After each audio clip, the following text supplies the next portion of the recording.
Experiencing pain of any kind? Call a timeout and stop by the Healthiest You Chiropractic Center.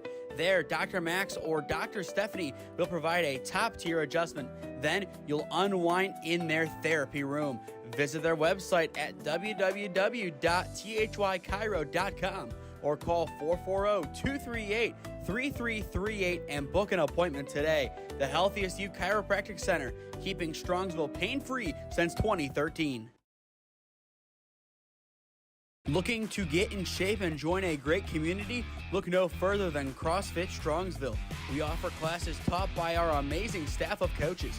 If going solo is more your speed, stop in for our open gym hours. Visit our website at CrossFitStrongsville.com to learn more and view our schedule.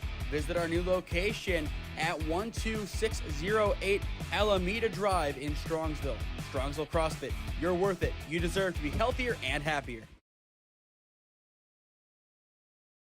Life moves fast, and so do the unexpected moments. At the Kohut Insurance Agency, we've got you covered. Whether it's auto, home, renters, or something else, our goal is simple: to protect what matters most to you while saving you time and money. With personalized service and the power of many trusted carriers, we'll find the right coverage for you at the right price. Peace of mind shouldn't be complicated. Give us a call at 330-542-6400 or shoot us an email at david.kohut@twfg.com. Kohut Insurance Agency, our policy is caring.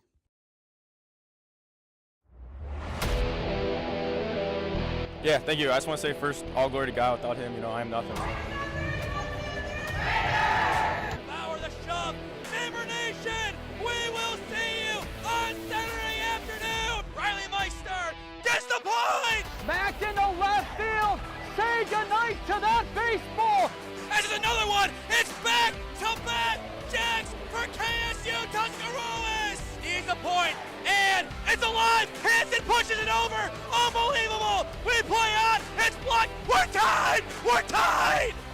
Unbelievable. Spring has sprung in Northeast Ohio, and it is time once again for Tops Ball. It's the Tri-C Triceratops and the Kellogg Bruins up next on SmeeSports as you are watching college baseball in partnership with Tri-C Athletics. Hello, friends. Nathan, Smee, and Ragazzo on the call for you this afternoon. Game 1 of 2 today. There was a late adjustment to this weekend's matchups format, the change being now 2 games today opposed to 1, and I think, Cam, you and I are both in agreement. The main reason why Mother Nature is trying to kill us tomorrow with some severe storms. That's definitely one way to put it. I think I might have worded it a little bit differently, but yeah, I can't really argue with you. It's the more literal sense of it, but baseball is here. Spring sports are finally here. Of course, now that changes tomorrow evening when we have to go to Strongsville for the end of our winter coverage. But focusing on today's matchup, 2 very good teams. Number 9, Kellogg Community College, 9-5 on the season, winning their last 5 games. And Tri-C, who's 4-2, but in the preseason poll, receiving votes, if you extend the field out to 30 teams, Tri-C would be ranked 27th in the nation. And of course, after last year's 41-game win streak, it's easy to see why. Yeah, absolutely. A lot of returners from last year, starting off the year with 4 wins, albeit the 2 losses, but you got to feel pretty good going into this season. I'm really excited to see what we see from the Tops today. And the key thing, going back to the beginning of this season in comparison to last year, they had 2 wins against Cleveland Community College. Last year, in 2 extra games, only 1 win. So a tipping of the scales there. They did win the opening 2 matchups, then dropped the other end of that doubleheader. But still, progress in that regard. Then last weekend, able to knock off Point Park's JV team. So some good strides being made from this Tri-C team. Of course, a new head coach at the helm in Nick Kaplik. How does this group respond to this matchup today? As, of course, you go back to last year, Macomb was a great team. But this Kellogg group, they have dominated not only Michigan, but NJCAA Region 12 for a number of years now. Yeah, I mean, they really have it. Obviously, they were a problem that the Tops run into last year. But, yeah, I think you're under the new regime and under new leadership. But I think it stays all the same, still central message of let's go out there, let's have some fun, and let's play Tops ball and win some ball games. And looking at the starting lineup today for Tri-C, just outlining who the returners are. Jackson Bowles, Diddy Farrell, Joey Lehner, Cohen Merritt, Brock Miller, and Ethan Elbert. Those are your returners in the starting lineup with Elbert as your starting pitcher. But some new faces being shown today in the leadoff spot specifically. Now Jacob Jones getting things underway. The DH had a strong fall campaign, playing some third base.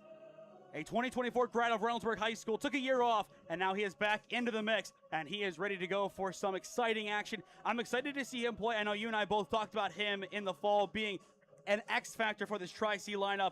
In the 3 spot, Nate Hills playing first base. In the 6th spot, it's a Menor Cardinal playing second. Brayton Bortnick, one of the more powerful bats on this Tri-C roster. And going down to 9, it is someone from up north in Canada, Nash Dreiger playing in left field. And of course, we mentioned Ethan Elbert on the bump today for Tri-C. On the other end, the first batter today, it is going to be a tough one. Jake Kaharzek. And the reason why he's going to be tough, Cam, I'm just going to show you the roster here. What does that say? Well, I mean, I wrote the roster, but it says Penn State commit. A Penn State commit on this roster. Kellogg, they pump out top talents like it's nobody's business. They know how to do it better than really anybody else in the region. It'll be exciting to see how they go about his development this year. Batting .391 so far. He has been an excellent player for this team, a great servant of Kellogg baseball, and I'm sure they're excited to see how far they can go with him leading things off. Yeah, absolutely. It's definitely going to be fun to watch. You know, first batter we get to see today, and it's really going to set the tone for how this game goes. And going after Kaharchek, it's going to be his brother Zach doing the catching. So you have your center fielder and then your catcher back to back. I like what they're doing there, but seeing a catcher batting that high in the lineup, not usually what you see. Farrell in the 4 spot, that's kind of where we usually expect to see those catchers. Beyond that, Bookwelter, Morehouse, Stickler, St. Antoine, Engelsman, Meads, and Ham rounding out the starting lineup. On the bump today for Kellogg, it is the Western Michigan commit Caleb Kidd. Yeah, a pretty formidable lineup, and I think it's going to be a really tough matchup for both sides, and I'm really excited to get into it. Before we have our first pitch, which is forthcoming here in a few moments, what is one key to victory for each side? I think it's for Tri-C, you got to get runners on, and you got to be able to move them around the bases quickly. You got to be able to have those steals, maybe get lucky with a couple pass balls, and you got to be able to have some timely hitting. And then I think you rely on the big dogs for I'm already blanking. This is such a great start to the season. You rely on the big dogs for Kellogg. I mean, you got multiple great commits there. Penn State commit, a couple of Davenport commits, a Gardner-Webb commit, a Western Michigan commit on the bump. Yeah, I think you got to rely on them today and really show your power and why you've been so good the last couple of years. Not to say that their lineup is top heavy per se, but all of your commits are batting 1 through 5. Yeah, and then it not to say that it doesn't fall off after that, but it falls off in terms of who's committed. And then you compare to Tri-C's lineup, their bottom 3 is Merritt, Miller, and Dreiger.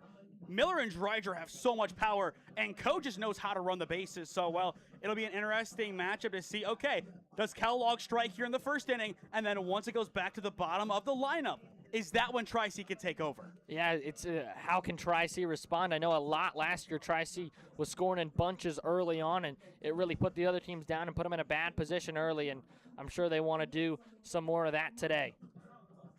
And here comes the throwdown, and we are ready to go here in Parma Heights, Ohio.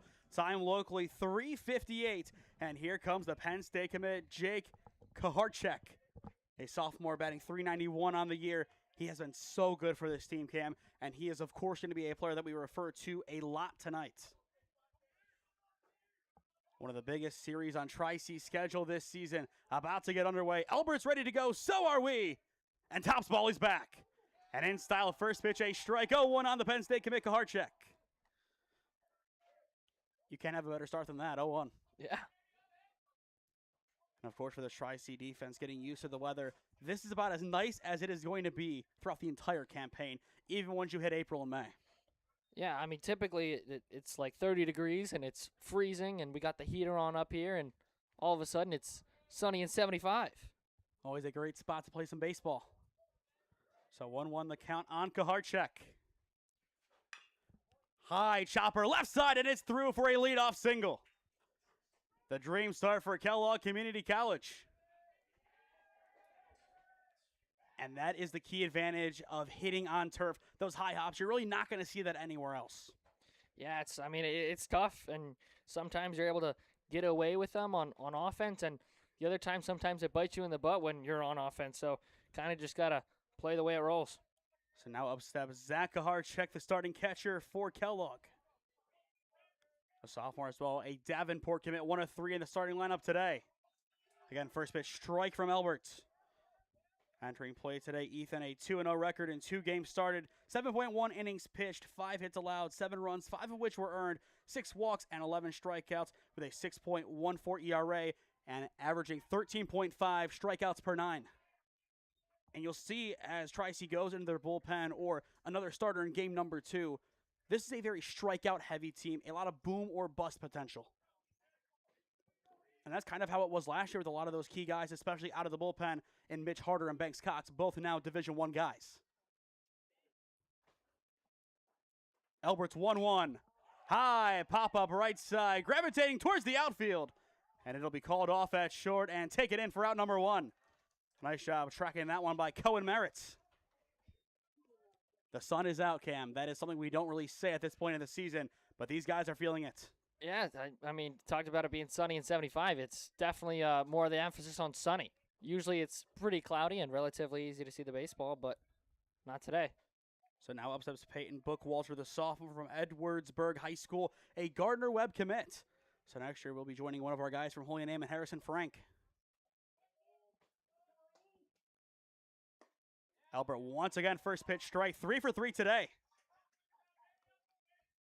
And that was a big point of emphasis in the fall as well. We saw it in the doubleheader against Terrace State. A lot of those first pitches were strikes, and that really helped them control from start to finish. The leadoff man, the only base runner so far today for the Bruins. And I'm sure not just Albert, but as well his other end of the battery and Diddy Farrell expecting a steal at some point. Albert's 0-1, breaks high, now 1-1 the count.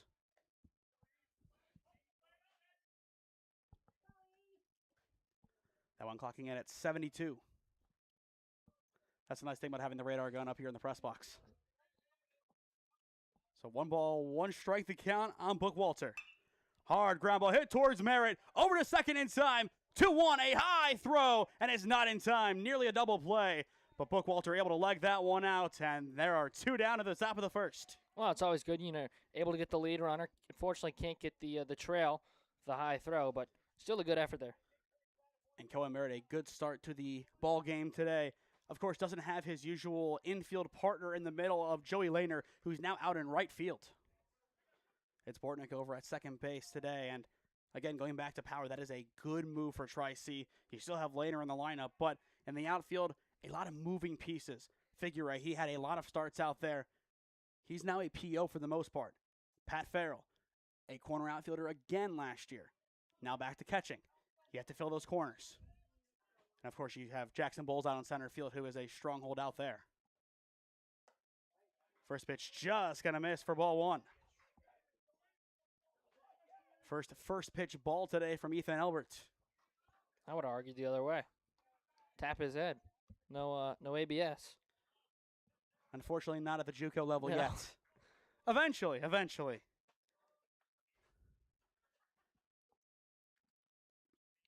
Throwback to 1, not going to be in time. But I like the way that Elbert is managing the situation over at first base. It's not a throw every time. It's not a constant thing. Whenever he feels, okay, I might have a leg up, that's when he's going to throw. And that's been good so far, keeping him honest. 1-0 missing wide, now 2-0 the counts. I mean, I'm just noticing now, but Albert's got some sick cleats. White and pink. I do like those. Nothing wrong with a little bit of flair in the JUCO baseball realm. Foul ball this time off to the right side. 2-1 the count.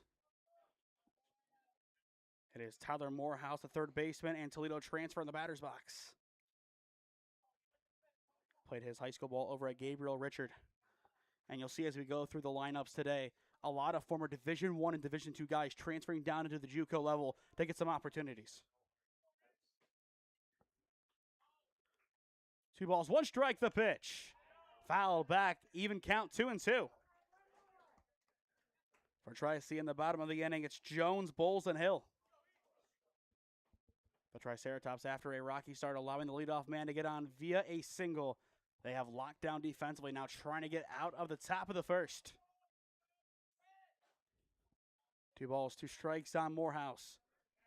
Throwback one more time, not going to be there.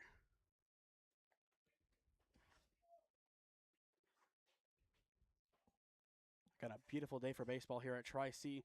Good amount of wind, but also the sun is out. Runner will go, throw down on one hop is not in time. He is safe. Doesn't matter. And there it is officially. It's going to be strike 3, and the side is retired. First punch out of the day for Ethan Elbert. And we will watch that one back.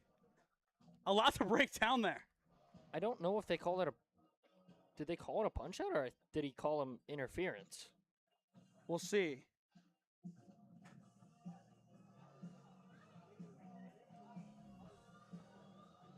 I don't know.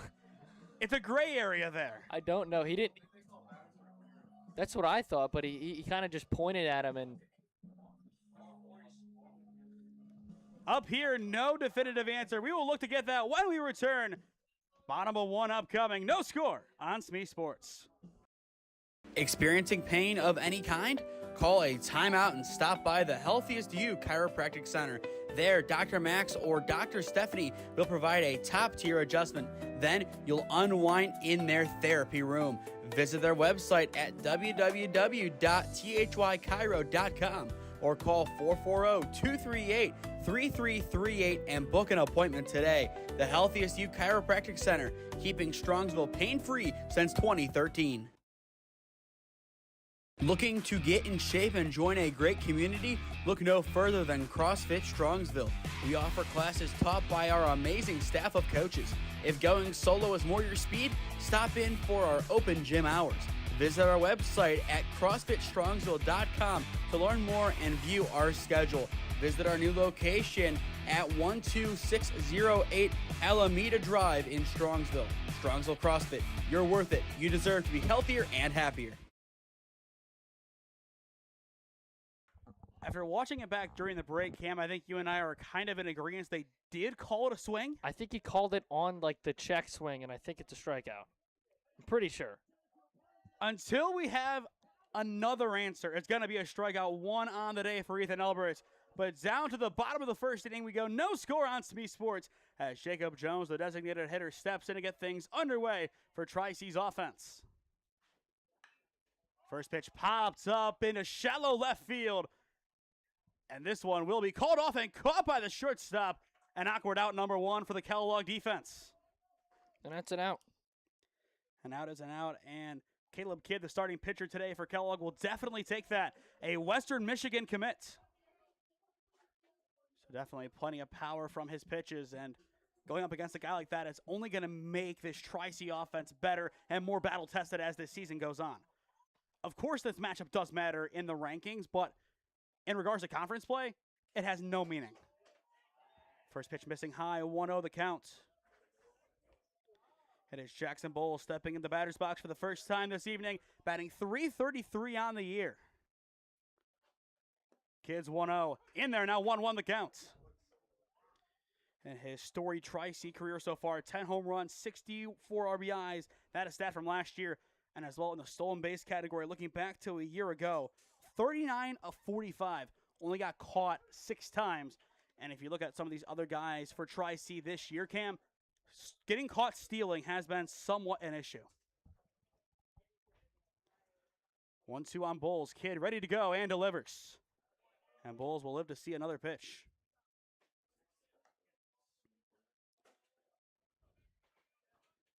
Tri-C still a little ways away from beginning their conference schedule next weekend, welcoming in Lansing. Currently number 23 in the NJCAA Division II rankings. The 1-2 again fouled away. But you talk about a guy like Jackson Bowles, who, albeit in the late rounds, was drafted last year. He has the pedigree to not only be a D1 guy, but also potentially a guy that can get placed into the minor leagues out of school. Yeah. 1-2 the count. Now 2-2, that one missing wide. After Jackson Bowles, it goes to some extra power in Nate Hill. Hill so far this year, 1 of 2 home runs for the Tri-C offense. Kids 2-2. Hard ground ball right side, scooped up at 2. Throw to 1 on the money for out number 2. Nice job over at second base by Gavin Engelsman. That's 2 up, 2 down for the defense of the Bruins. So up steps Nate Hill wearing number 9, the redshirt sophomore, hailing from your neck of the woods, from Medina. But so far on the year, the Toledo transfer batting, 308. The first pitch in there for strike 1. And going back to the point, again, another Division I transfer.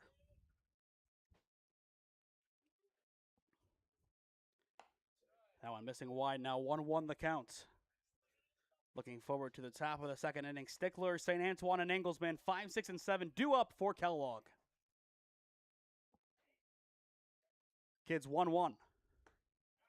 In there now, 1-2 the count. A very defensive-oriented first inning thus far for both sides. Kid trying to close it out here. The 1-2. Well, wide and low. After Hill in the on-deck circle is Pat Farrell.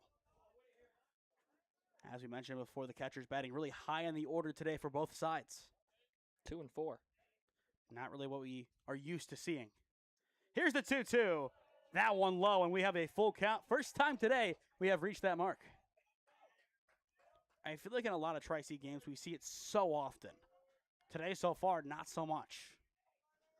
Kid ready to go. The payoff pitch. In there for strike 3, and the side is retired. Kid perfectly paints the corner, and that is a 1-2-3 defensive inning for the visitors. And a perfectly placed pitch, no less. Yeah, I mean, that looked to be right in there. Maybe hit the inside corner. It's exactly where he wanted it. It's exactly what they drew it up. And then watching this one back, just lined it up perfectly, and yeah, that's a strike. Yeah. Got it in there, and the side is retired. A strong defensive start for both sides in the first inning. Only one combined hit, and that was the leadoff hitter in Jake Kaharchek. 3-1 in Parma. No score on SmeeSports.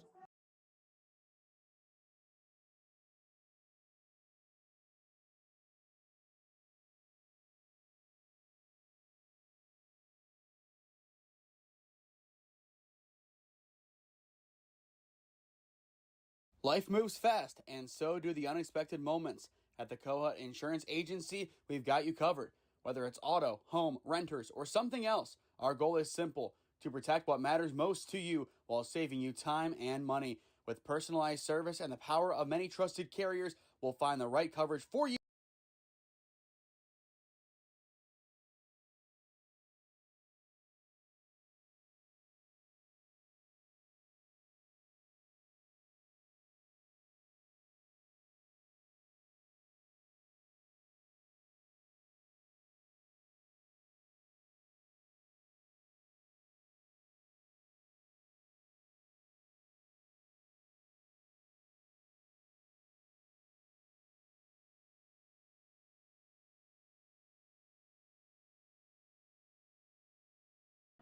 Welcome back to Ron Mottl Field in Parma. 3-1.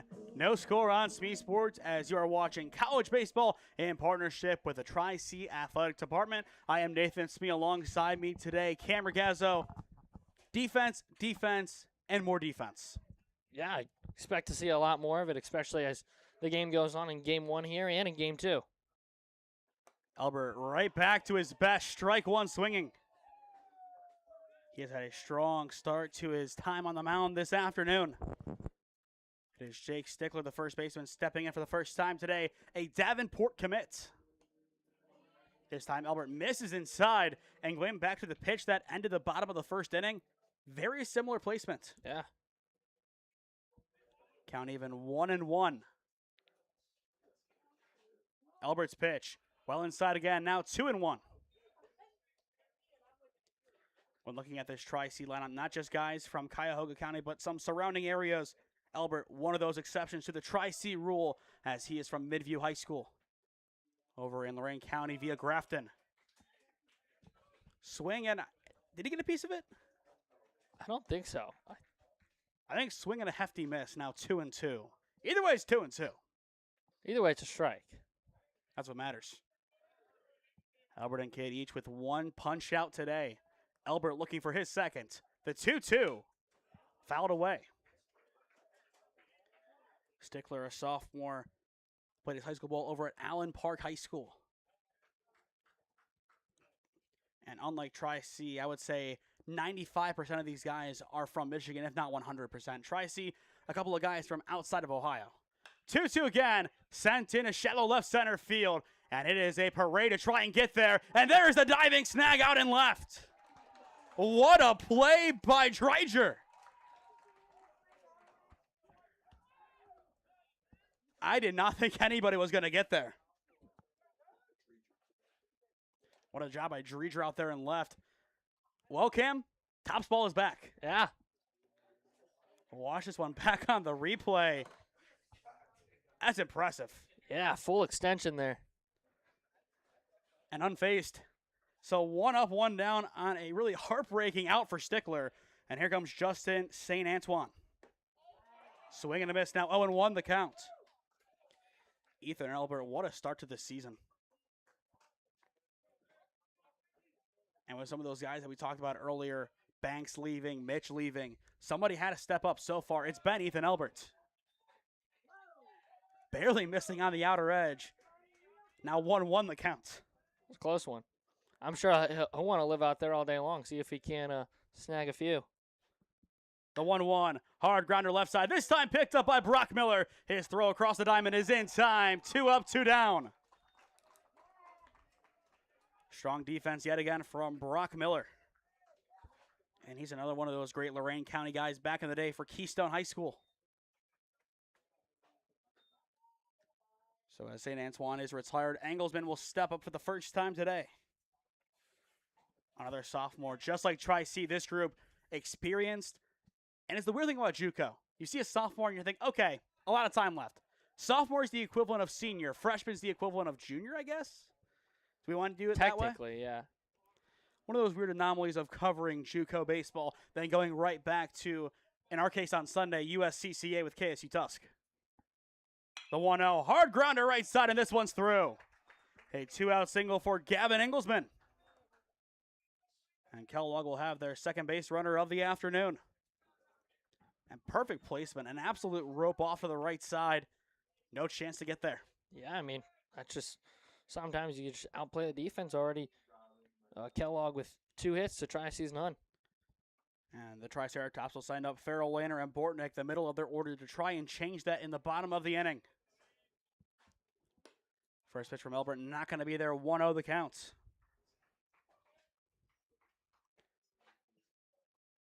It is Mason Mees, the sophomore from Chelsea High School, stepping in. 1 ball, no strikes to count. Albert throw back to 1, not in time. And again, he is getting more and more aggressive with those throwbacks. Initially, it was just kind of more in passing. As the game goes on, I think he's going to get more and more aggressive, trying to pick off a runner. The 1-0, a good drive into left field. Dreiger chasing it down, and he will make the play. Or rather, is that one going to drop? No, he got it. I was about to say. Yeah. And the side is retired. The way that he was rounding third, I thought he dropped it. Yeah. But another nice play by Nash. Dreiger out and left. Well, Cam, you can't say he's not earning his keep. Yeah, I mean, 2 great plays in the top of the second. That's exactly what you want. Just can the Topps offense respond and keep in turn as, I mean, we see that just phenomenally catch on the run. Middle of 2 here in Parma. No score on SmeeSports. Experiencing pain of any kind? Call a timeout and stop by the Healthiest You Chiropractic Center. There, Dr. Max or Dr. Stephanie will provide a top-tier adjustment. Then you'll unwind in their therapy room. Visit their website at www.thychiro.com or call 440-238-3338 and book an appointment today. The Healthiest You Chiropractic Center, keeping Strongsville pain-free since 2013.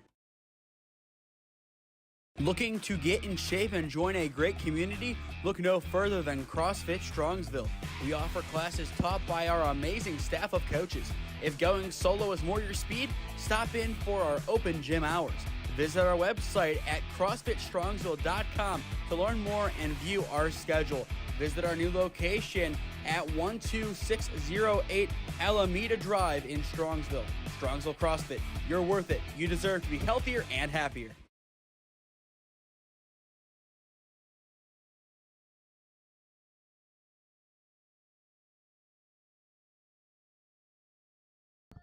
Four, 5, and 6 stepping in for Tri-C to get things underway in the bottom of the second inning as you are watching college baseball on SmeeSports.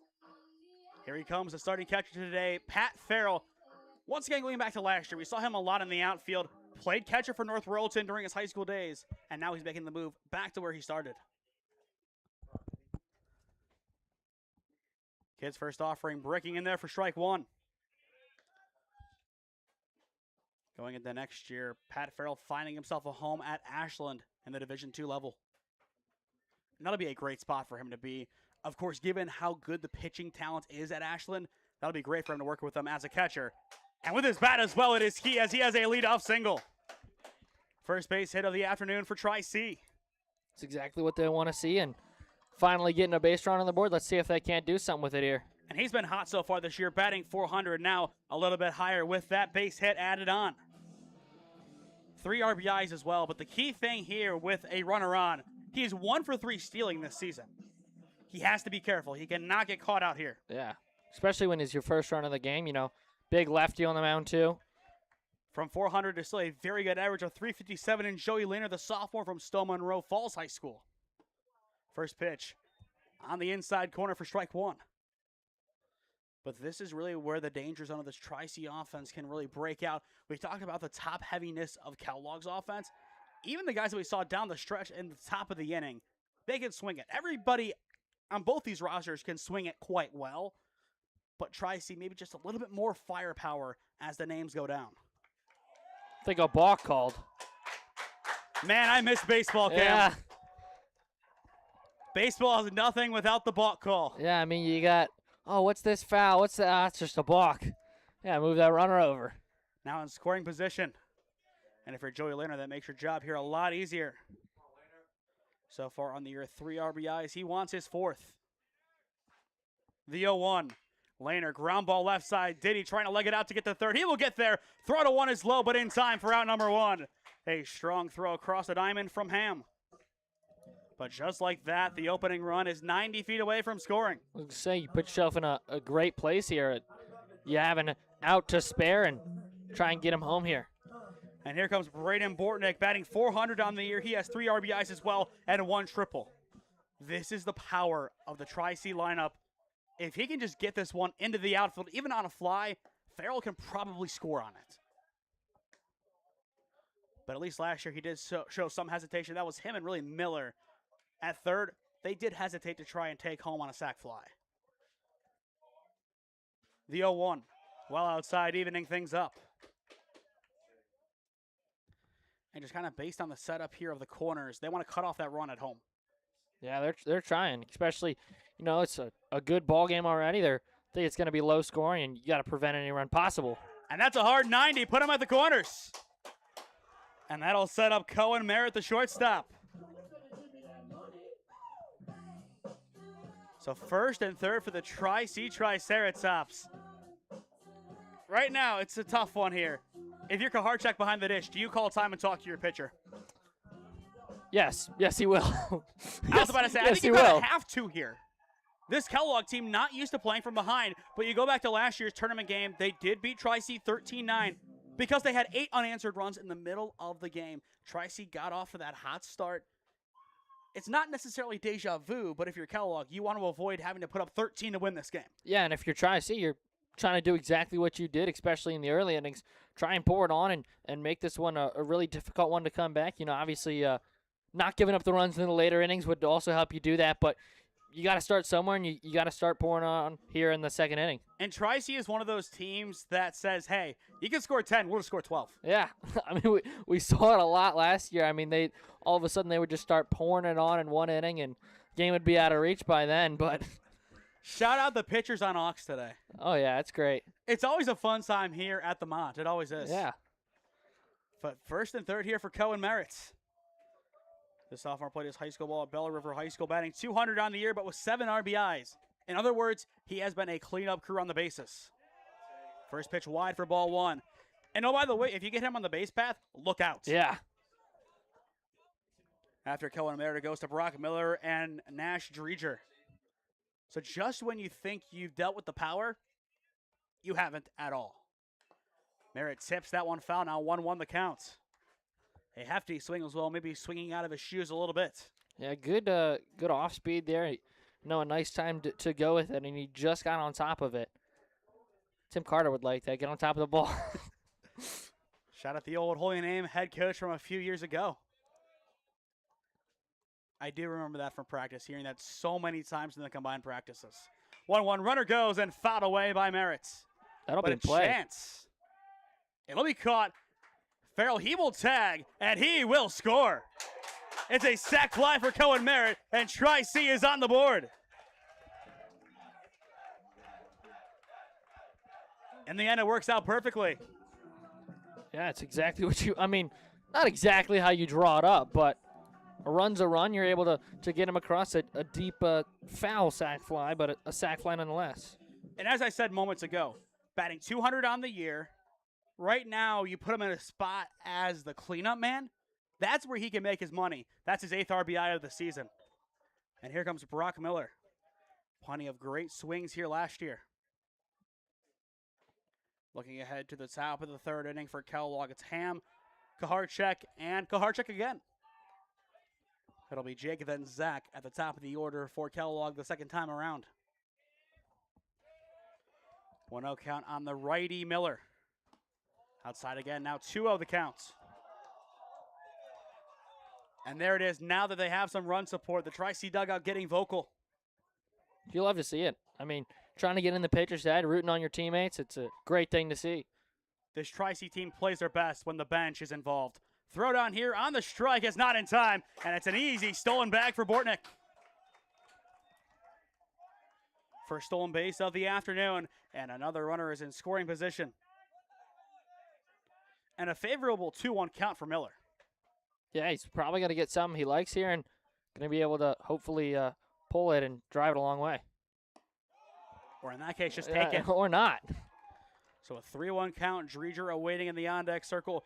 2 strong putouts in the top of the inning. A chance to put 2 on with 2 away. Throwback to 2, a good look, but not in time. Excellent communication between Engelsman and Kidd. That's what you want to see between your second baseman and your pitcher.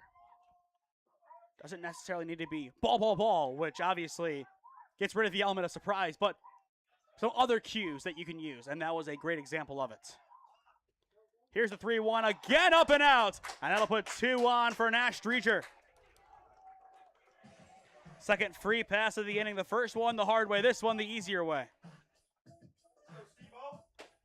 As of right now, no action in the Kellogg bullpen. And that really says a lot about where this team's mind is at right now. A team that they know they can compete when down. Yeah, just got to trust yourself. You need one more out to try and get out of this inning, although not looking great right now. And as Nash Dreger steps in, batting .231 on the year, but Cam, one of those hits, a long ball. And here's a conversation between catcher and pitcher trying to figure things out here. Again, when you have that Tri-C dugout in the game the way they are right now, it is tough to find rhythm. And it looks like now they are going to put someone in the bullpen to warm up. Could be an earlier call than they would have liked to have had. 1-0 in there easily now, 1-1 the count. And of course, if you do play all 4 games this weekend, every single pitcher is going to matter that much more. You need 8 to 10 guys at least. Ground ball left side is through into left field. Will they send him? Yes, they will. And he will come around to score. It's an RBI single for Nash Dreger. 2 putouts and an RBI single on the inning. It's 2-0 Tri-C, and what a frame for Dreger. And that dugout is loud again. Oh, yeah. I mean, but beautifully placed right in between the shortstop there and the third baseman. And, I mean, was sending them all the way, especially with 2 down, going on contact and able to get in scoring position. Why not? And what did I say earlier? The bottom of the lineup, that's where Tri-C can make their money. And that's exactly what they're doing right now. First pitch up and in for ball 1. And that run might speed up the process in the bullpen. Kellogg not in the spot they would have liked to have been in at this point in the game. Jones takes it on the outside edge. Now 1-1 the count. A good get right pitch there from Kidd. Now we're trying to figure out who exactly is in the bullpen. I want to say that's 23, but I'm not entirely positive. I think that's 22. That is Daniel Calhoun. Throwback to 1, not going to be in time. And I'm sure Bryce can tell us, once he comes back up here, being in the dugout, it is loud down there. That might be one of the biggest advantages that you can have in JUCO, a group this closely knit. The 1-1, fouled, back now 1-2 the count. Once again, 9-1-2 due up in the top of the third.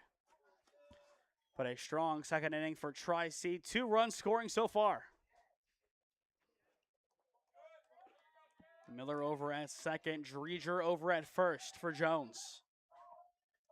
The 2-2 from Kidd, or 1-2 rather, ground ball left side, and it's a fielder's choice to retire the side.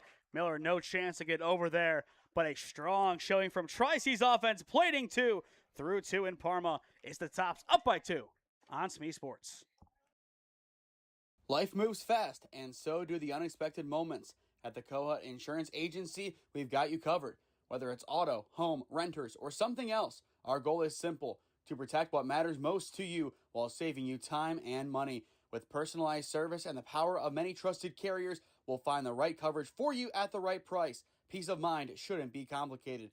Give us a call at 330-542-6400 or shoot us an email at david.kohut@twfg.com.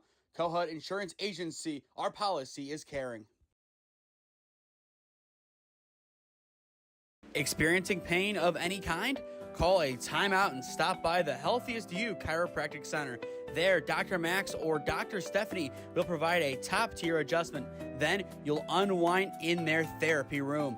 Visit their website at www.thychiro.com or call 440-238-3338 and book an appointment today. The Healthiest You Chiropractic Center, keeping Strongsville pain-free since 2013.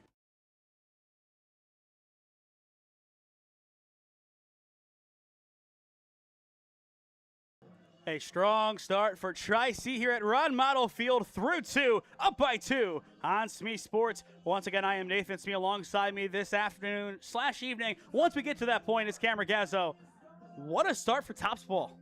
Yeah, I mean, finally being able to come out and get a hit to start off the inning, get another hit in there along with a hit-by pitch and a stolen base and a walk. And, I mean, that's exactly what you need, an RBI sac fly to get the first run, and then you're able to get your second run with 2 down. I know they did a lot of magic last year with 2 down and were able to scratch their second run across with 2 down. While the action from the bullpen has dried up a little bit, to kind of force the hand of Kellogg the way that Tri-C's offense did moments ago is huge. It's making them really second-guess their decisions with a Western Michigan commit on the mound as well. And that's huge. Obviously, commit only means so much in the grand scheme of the game, but you have to look at that D1 tag and give something to it. Yeah, but Tri-C takes the tag, throw it out the window, and tags him with a couple of runs. Again, still a long game ahead. Last time, 13-9, Kellogg did get the win. But if the Triceratops can reign victorious from this one at least, that's a huge step in the right direction to getting back ranked. And I believe last year, in the regular season, they played 0 games at home ranked. The only time they were home and ranked was the NJCAA Region 12 tournaments. 3-0 in there for strike 1. And, of course, again, stemming from that 41-game win streak. We're going to say it a lot, so get used to it. Yeah. That's one of those banners that you really do need to actually hang. 3-1 as well in there. We're back to full. An excellent response from Ethan Elbert after a shaky start to the third. Elbert ready to go. His payoff pitch. In the dirt for ball 4. And that'll be his first walk surrendered of the afternoon. And that'll bring up a very dangerous hitter in Kacharczyk. Looking at him 1-for-1 today. The Penn State commit, a dangerous hitter, maybe the most dangerous in this entire organization. He's got one of their 2 hits today as well. Started the game off with a hit. The other one came from Engelsman, the second baseman. And that was in the second. First pitch in there for strike 1.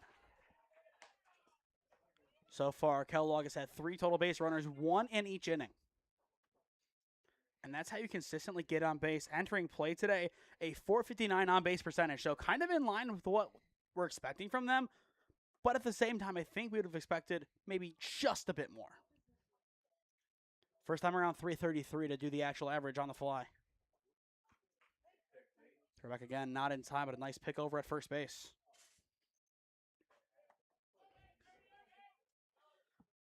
And I think it's really impressive that both teams, year in, year out, you lose so many guys, but the standard never drops.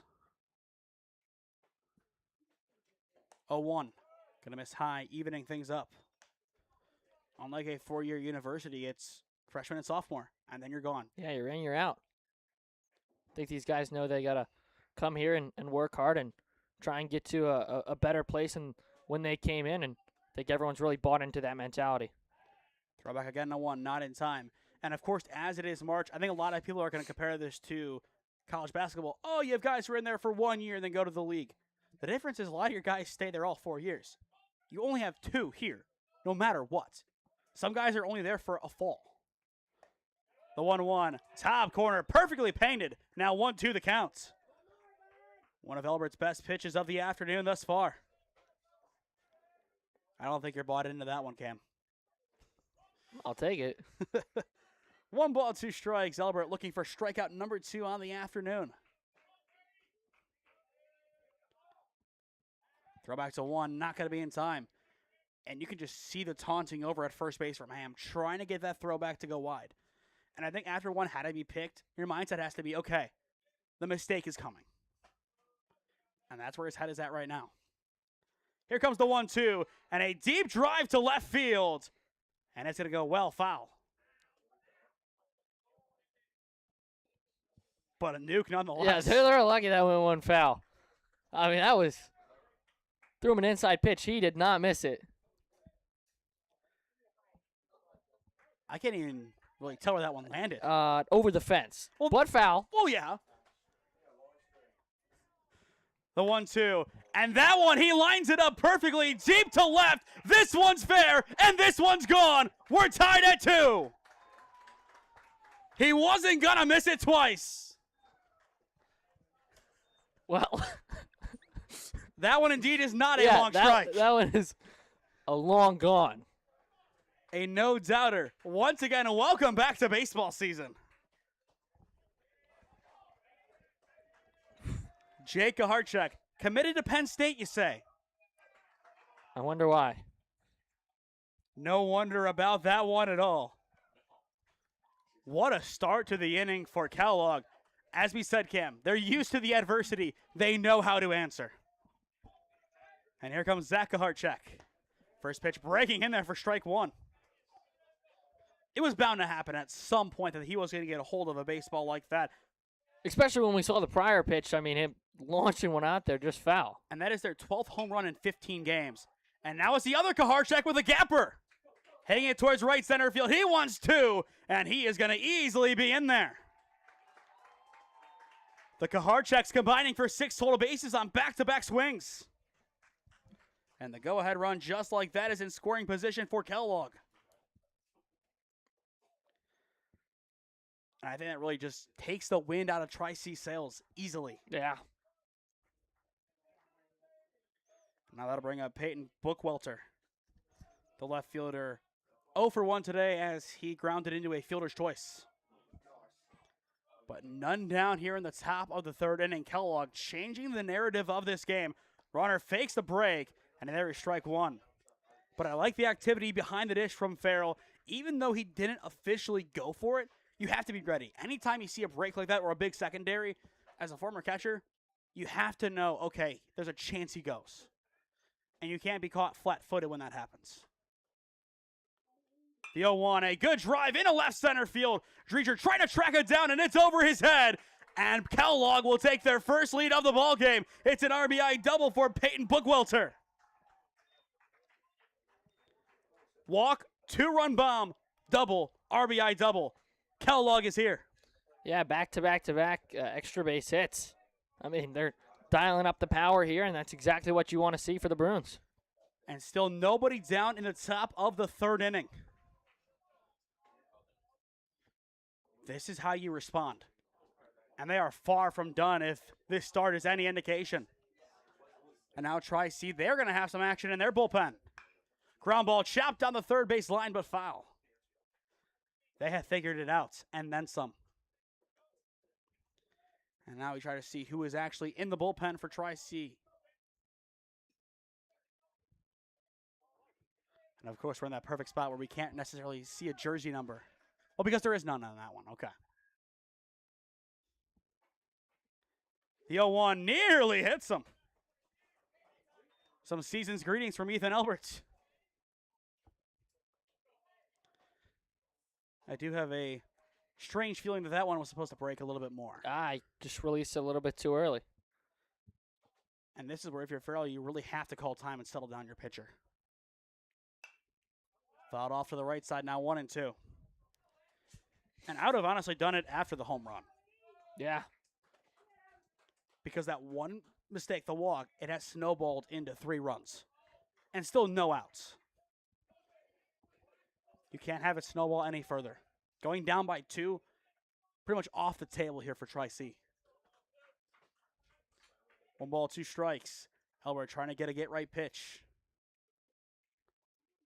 And again, the break not going to happen. Missing inside, now 2-2 the count.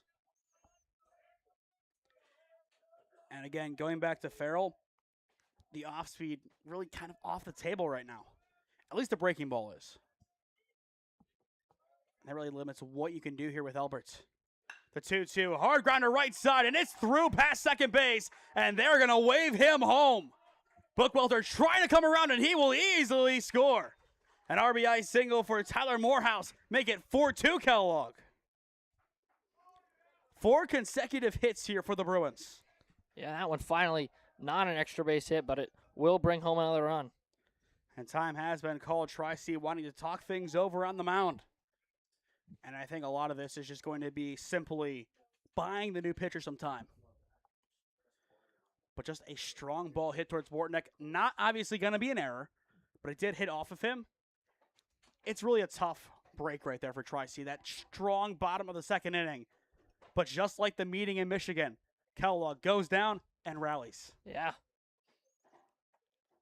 So right now, looking at the bottom of the inning for Tri-C, Bowles, Hill, and Farrell, they really have to step it up. And going back to what we said during that rally cam, Tri-C's the team that says, hey, you can score 10.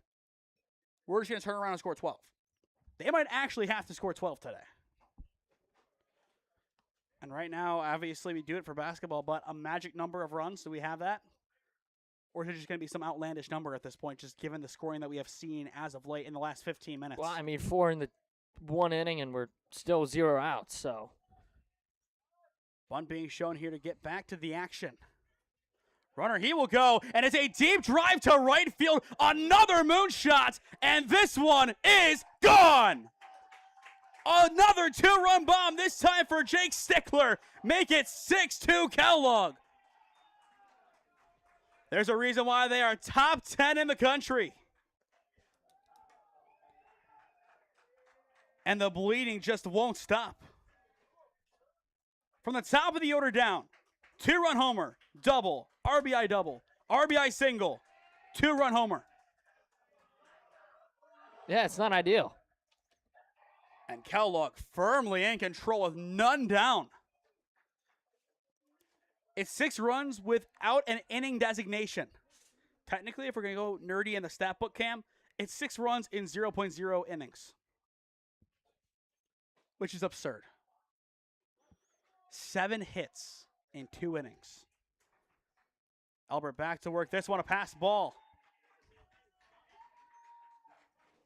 The number was 8 last year in a row, Cam, and I think Kellogg, they were not satisfied.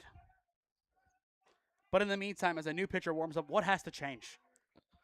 I mean, you just got to go right back to it. You got to go back to work, think it as a 0-0 game, and try and go out there and work scoreless like you did in the first and the second. And right now, if you are Nick Kaplik, is this going to be a starter that warms up, or are you just going to do a bullpen game? I think it really depends on how you foresee the weather playing out tomorrow. Could this be a Vinny Gallagher spot, a guy who's fringe starter? Could be. Still no designation as to who would be warming up next. 2-1, swing and a miss, now 2-2. Justin St. Antoine grounded out to Miller his first time up over at third. Count even 2 balls, 2 strikes. The pitch. Swing and a miss. He strikes him out for out number 1. Punch out number 2 today for Ethan Alberts. And that is a big one for his confidence. Yeah, trying to get him back on track here. I mean, it's tough to do that when you give up 6 runs in an inning, but doing as good as he could. And I do see Gallagher up in the bullpen. I think he's going to warm up with Tro Benser. First pitch pitching wide for ball 1. And as well, Travis Dean is warming up as well.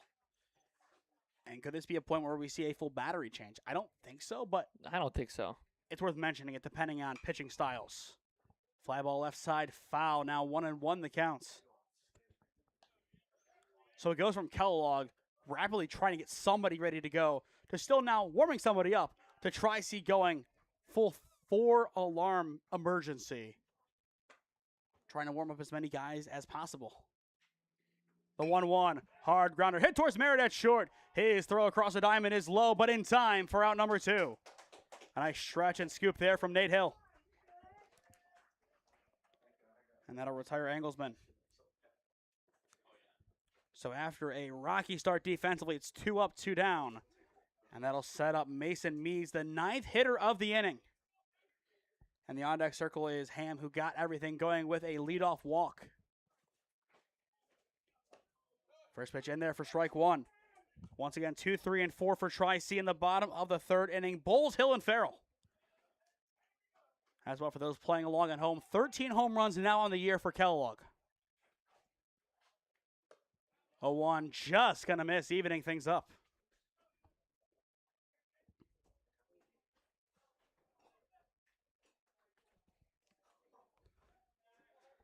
And again, Tri-C only 2 home runs on the year.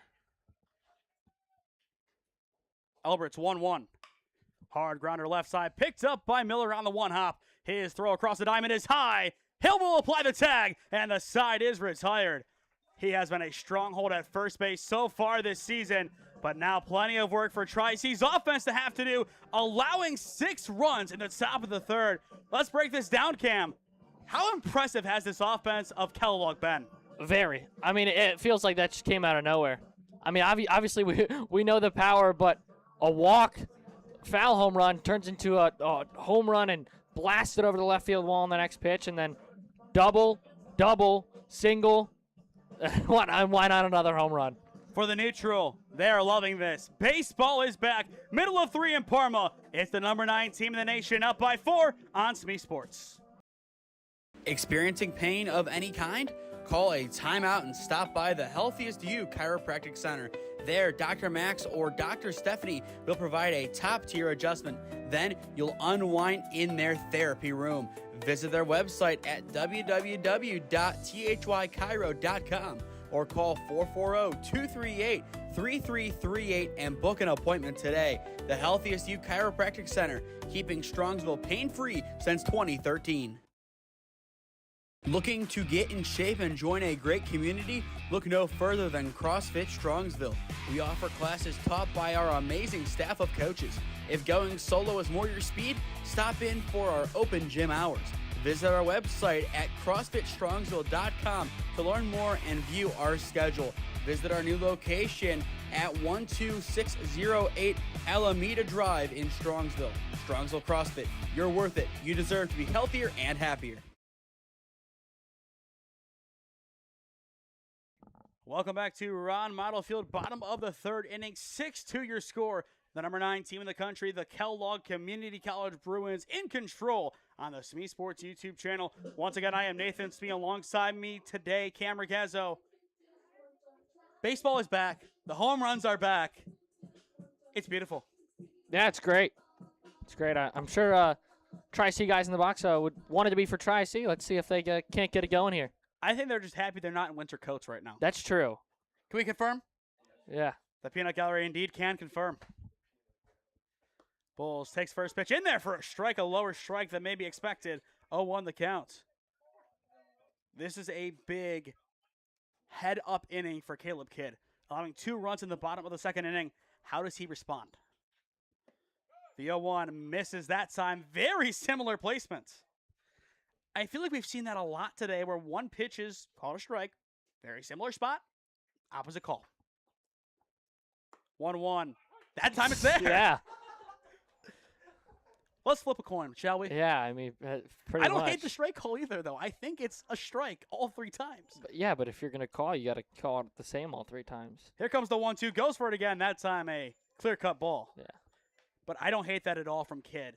A breaking ball going that way, that's a great catching call as well. You understand the scenario well. You're paying attention. You know what might get him to bite. Count 2-2 the pitch. Hard ground to right side and foul. But Cam, I mean, you caught in your day. That's one that you would agree with where, hey, we're seeing a pattern on the outside corner. Let's keep attacking it. Yeah. Count staying at 2-2 on Jackson Bulls. The pitch. Good drive right side, down the line, and it will be foul. Just on the line. A tough miss there for JB. Yeah, that was close. I mean, umpire had a good view down the line, but just maybe a hair, a little bit too foul. But that's what Jackson Bulls can do. Pretty much pinpoint precision. Count even 2 balls, 2 strikes on the Glen Oak alum. Kidd's pitch. Popped up left side, and we will do it again. Just like last season, Jackson Bulls is a tough out because he can foul off the ball so many times. And I'm sure Bryce Fisher can tell you over there, he's one heck of a good player as they played together in high school. Bryce more of a PO. Or so he says. The 2-2 misses high, and we are full. But I as well know somebody else who played with him at Glen Oak, and I'm hearing the same thing of just how good he is. And obviously, if you've watched any Tri-C baseball games, you would understand it. Payoff pitch fouled back. And I'm really hoping we don't have one enter the press box today. I think it was a game at Kent's last summer we had that happen. I think Josh was with me. I think it was Josh there for game 2. So funny. And I think it was right next to us. It missed the camera bay by like 1. Payoff pitch again on the inside. And it hit him. A hard 90 for Jackson Bulls, and the leadoff man is aboard. Either way, it's ball 4. Yeah. And Jackson Bulls, he will head to the base path. A very dangerous man there. 40 stolen bases so far in his Tri-C career. It wouldn't be crazy to say that he hits 80 by the time he's done. Had 39 last year. And here comes Nate Hill, 0-for-1 today with a strikeout looking. And a deep drive to right field. Plenty of room going back. And this one will hit off the fence, and it is down. Nearly a moonshot for Hill, but he will settle with the double. That sounded so good off the bat. Very nearly a goner. Yeah. But put 2 in scoring position. And that'll set up Diddy Farrell quite nicely. I mean, that hit off like the midsection of the wall. I don't know how that didn't go out. Baseball's back, Cam. That's all I can say. Yeah. And as well, I will say for our viewers listening from Michigan, Diddy is Pat's nickname. The official school release from North Royalton High School called him Diddy. That's all I'm going to say about it. Yeah. Everybody does. Everybody calls him Diddy. But I know some of the first-time viewers are going to be very confused. At the same time, I find it funny that there'd be some confusion there. Yeah. 1 ball, no strike to count. But, of course, I think we kind of have to preface it now more than we used to. 1-0, missing wide for ball 2. After Diddy, it goes to Joey Lehner. Well, Cam, if you wanted offense, this might be your game. And that Tri-C dugout there getting vocal again. Kids 2-0. Misses high for ball 3. And after Laner, it doesn't get any easier. Your 2 home runs are due up in the next 4 after that. And the other 2 are Cohen Merritt and Brock Miller. So a 3-0 set. That one finally finds the corner for strike 1. And as well, Cam, it is getting cloudier here. This is just kind of what you see out of Northeast Ohio baseball. Yeah. And as well, if you see the camera go from dark to quickly bright, you'll know why. 3-1, hard grounder up the middle, picked up at second. Throw to 1. It is in time for out number 1, but not in vain as he will drive in. Jackson Bulls, Tri-C back within 3. Exactly what the doctor ordered. They needed a run of some kind there. And that's a good use of a ground out from Diddy Farrell. That'll be his 4th RBI on the year. So 2 quality at-bats for him so far today, Cam. Of course, the ground out moments ago, but before that, you had a single. And here comes Joey Laner.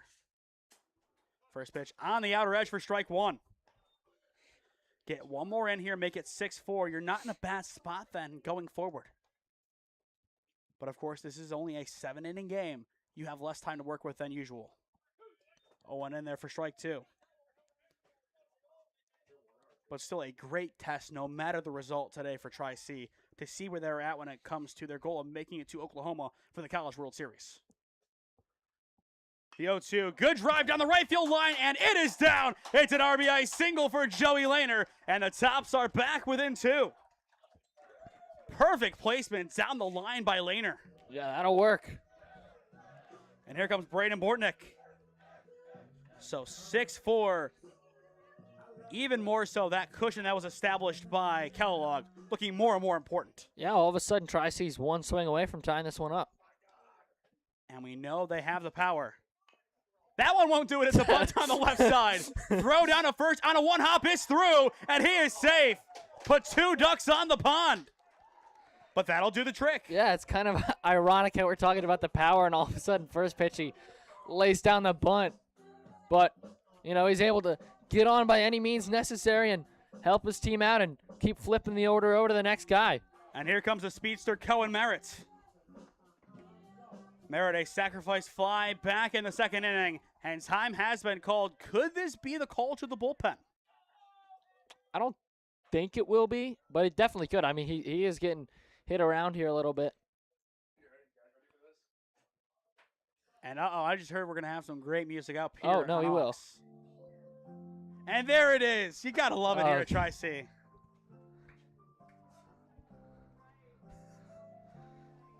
Every time, man. Every time. It'll be number 22, Daniel Calhoun, coming on. And as we have some excellent warm-up music, we will step aside on SmeeSports. It's Kellogg up 6-4 on Tri-C. Life moves fast, and so do the unexpected moments. At the Kohut Insurance Agency, we've got you covered. Whether it's auto, home, renters, or something else, our goal is simple: to protect what matters most to you while saving you time and money. With personalized service and the power of many trusted carriers, we'll find the right coverage for you at the right price. Peace of mind shouldn't be complicated.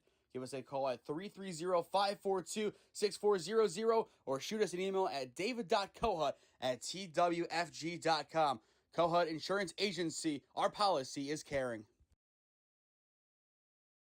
Experiencing pain of any kind? Call a timeout and stop by the Healthiest You Chiropractic Center. There, Dr. Max or Dr. Stephanie will provide a top-tier adjustment. Then you'll unwind in their therapy room. Visit their website at www.thychiro.com or call 440-238-3338 and book an appointment today. The Healthiest You Chiropractic Center, keeping Strongsville pain-free since 2013. Looking to get in shape and join a great community? Look no further than CrossFit Strongsville. We offer classes taught by our amazing staff of coaches.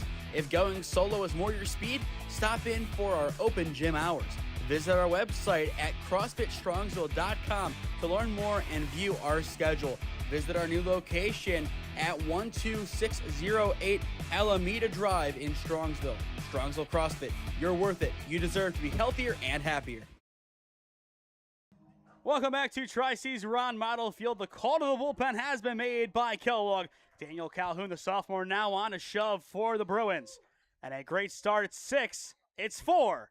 And the 3 won't happen. They will split them. Now at the corners with 2 down. But that's exactly what you want to see from your defense. You get one of those outs, you break them up, and now you can maybe, at least for a second, take a breather. Yeah, until this guy steps in the box. Because we've seen his power last year. And the speed of Cohen over at first base. Yeah. He is not locked down to that base. As well as this is the end of the 3rd inning. We have a combined 12 hits so far and 10 runs. Miller takes inside for strike 1. Looking at Kellogg next inning. It's Groundhog Day. The same 3 due up that was last inning, 9, 1, and 2. It'll be Ham, Jake Kaharchek, and Zach Kaharchek. And of course, one of them went long. So 0-1 count on Miller. And we'll see if Tri-C does bring back out Elbert for another frame or not.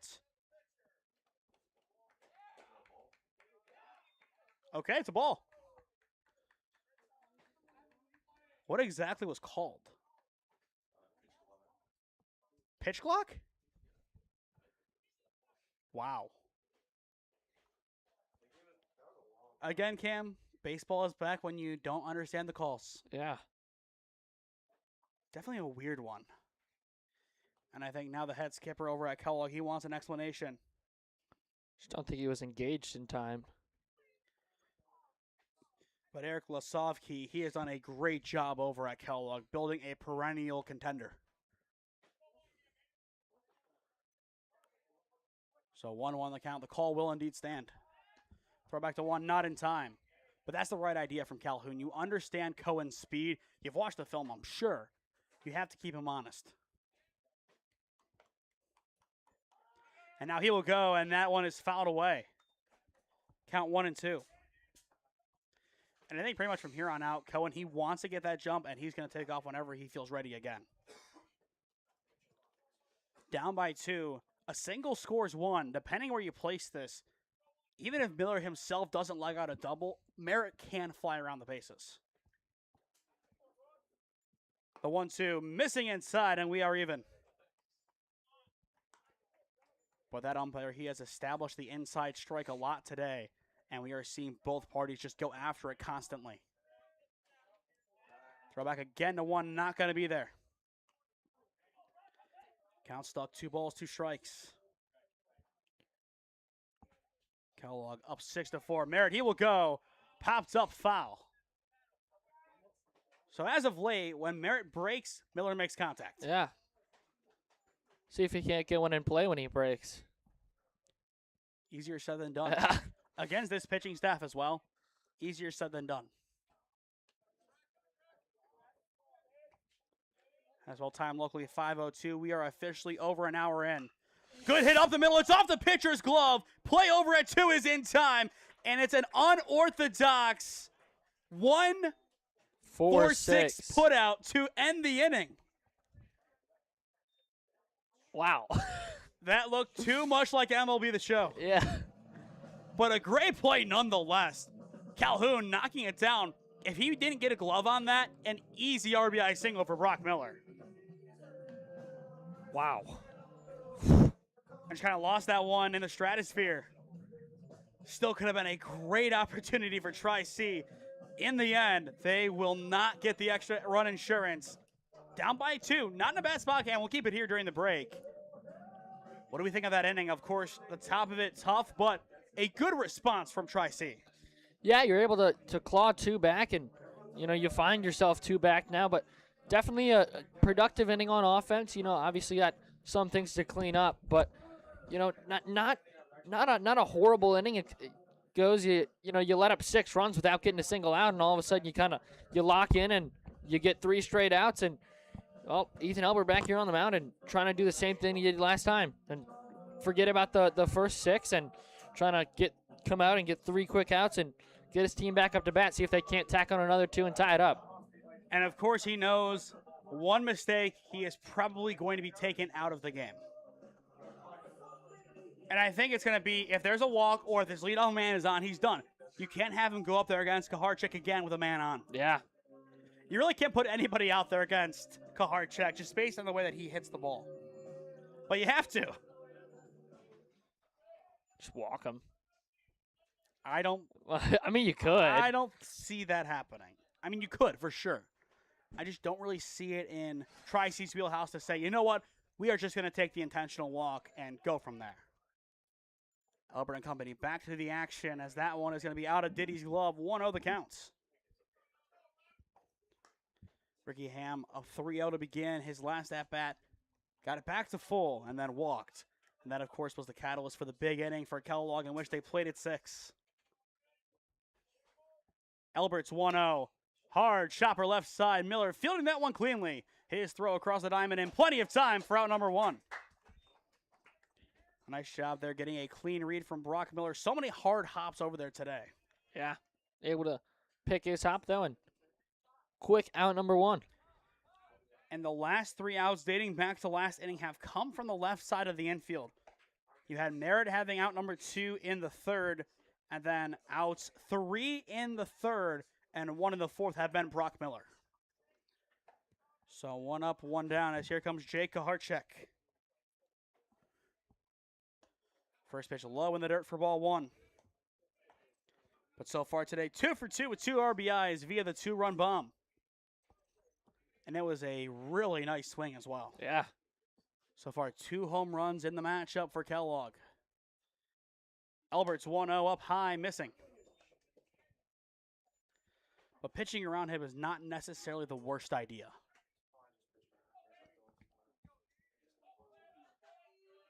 So 2-0, we'll see if he does change up his approach here at all.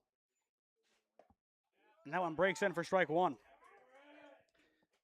I think, once again, that was a pitch that if it didn't break, he really didn't care. Yeah. Your goal here is not to allow him to single-handedly put a run on the board. The 2-1. In there.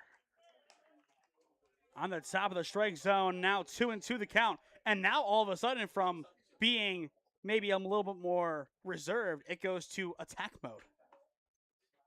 Albert trying to punch out Kaharchik, the 2-2. And he does! Swing and a miss! He fooled him early on, and there is out number 2. Albert's 3rd strikeout.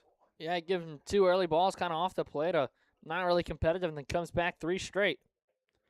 And I think, Cam, you and I both thought through those 3 pitches. He was just pitching around him, kind of just lobbing it in there. And all of a sudden, he turned it up, and I think he caught him off guard. Yeah. Now here comes Zach Kaharchik.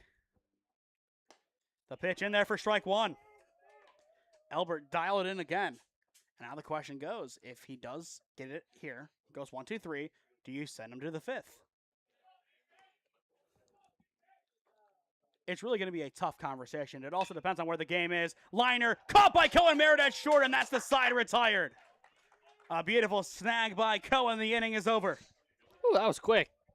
A 1-2-3 inning, the first of its kind today for Tri-C's defense as they are locking into this one. We got a good one halfway through at Ron Mottl Field. It is the number 9 Kellogg Community College Bruins up 6-4 on Tri-C as you are watching college baseball on SmeeSports.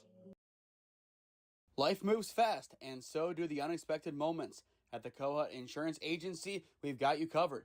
Whether it's auto, home, renters, or something else, our goal is simple: to protect what matters most to you while saving you time and money. With personalized service and the power of many trusted carriers, we'll find the right coverage for you at the right price. Peace of mind shouldn't be complicated. Give us a call at 330-542-6400 or shoot us an email at david.kohut@twfg.com. Kohut Insurance Agency, our policy is caring. Experiencing pain of any kind? Call a timeout and stop by the Healthiest You Chiropractic Center. There, Dr. Max or Dr. Stephanie will provide a top-tier adjustment. Then you'll unwind in their therapy room. Visit their website at www.thychiro.com or call 440-238-3338 and book an appointment today. The Healthiest You Chiropractic Center, keeping Strongsville pain-free since 2013.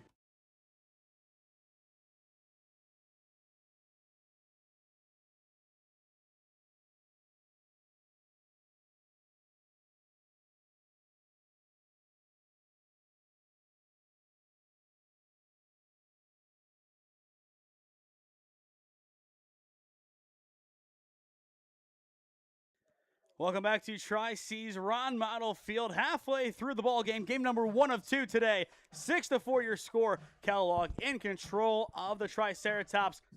But Cam, a strong top of the inning defensively, a 1-2-3 frame for the Tops defense. How does that help out this offense? Well, it gets them back on pace, right? You scored 2 in each of the last 2 innings. Trying to keep it going here. It'll be Dreger, Jones, and Bowles, 9-1-2 due up for the Tops in the bottom of the 4th inning. 1-0 easily in there on the inside corner. Now 1-1 the counts. As well, score update from Christopher Newport. 3:04 left to go in regulation. Mount Union up 72-71 on W&J. So a tight one over there. 1-1. A weak chopper off to the left side. Beatable on the throw, and there is no throw at all. Dropped on the transfer, and it's an infield single for Dreger. I'll tell you what, Cam. The speed that he has along with Cohen Merritt, there is just no game planning for it. Yeah, I mean, it's tough. It's tough. So back to a chance to tie things up with Jacob Jones. He does represent the tying run as things stand. Leadoff man is aboard, and Dreger not afraid to get a good jump here. So far on the season, 3 stolen bases. And he wants a 4th. And he will have a 4th, maybe an extra base as well. He will slip trying to go to 3rd, and he is still in. Drop the ball. He might be able to have a brick thrown at his head, get up, and still get there in time. That's just how fast he is. That's the first time I've ever heard you say you might be able to have a brick thrown at his head. You got to get creative at some point. Yeah. We've talked up Cohen Merritt's speed this whole time. Dreger might be faster. You have to find a new vocabulary set to talk about it. Did he go? Not. 1-1 the count. You didn't think I had it in me, did you? But not throwing bricks. Good. 1-1 the count on Jones. On the inside corner, hitting now 1-2 the count.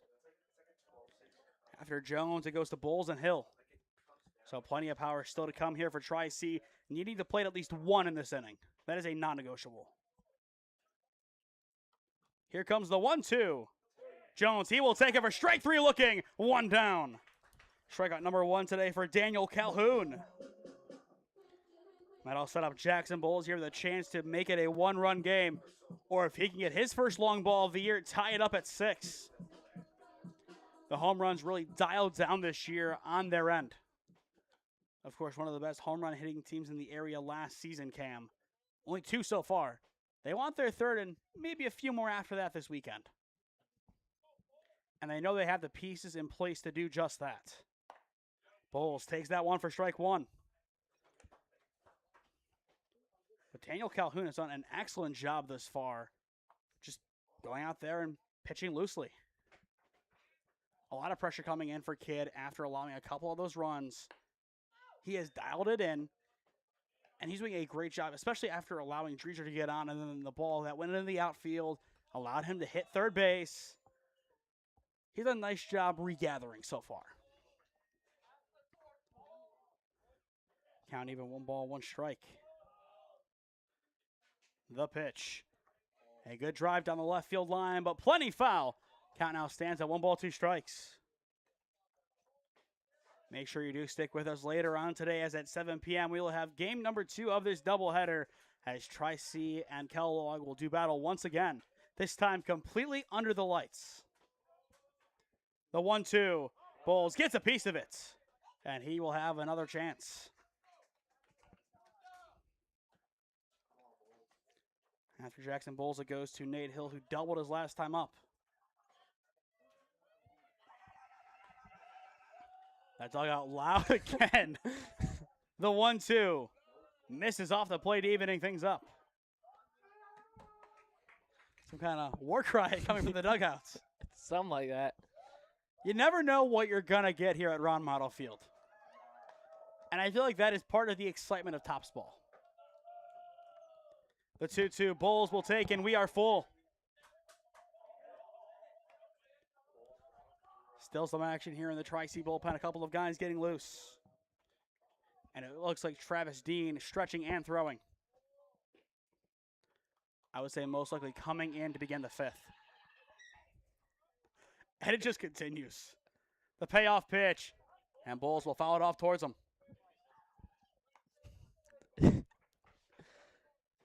Peanut gallery, I think that's the best way to describe it. It's something. They're getting rowdy. It's always something. Count remains full. 3 balls, 2 strikes. Payoff pitch. Did he go? He did. There's strike 3. And there are 2 down. Back-to-back punch-outs for Daniel Calhoun. And that is a killer for Tri-C. Still a runner at third. They cannot strand him. No, they can't. So now here comes Nate Hill. 1 for 2 today. A strikeout looking and a double to his name. Again, another one of those guys that can single-handedly change the game. First pitch on the outer edge for strike 1. Calhoun locking in even more. For the Bruins in the top of the 5th, Bookwelter, Morehouse, and Stickler. 3, 4, and 5. The 0-1 missing, count even.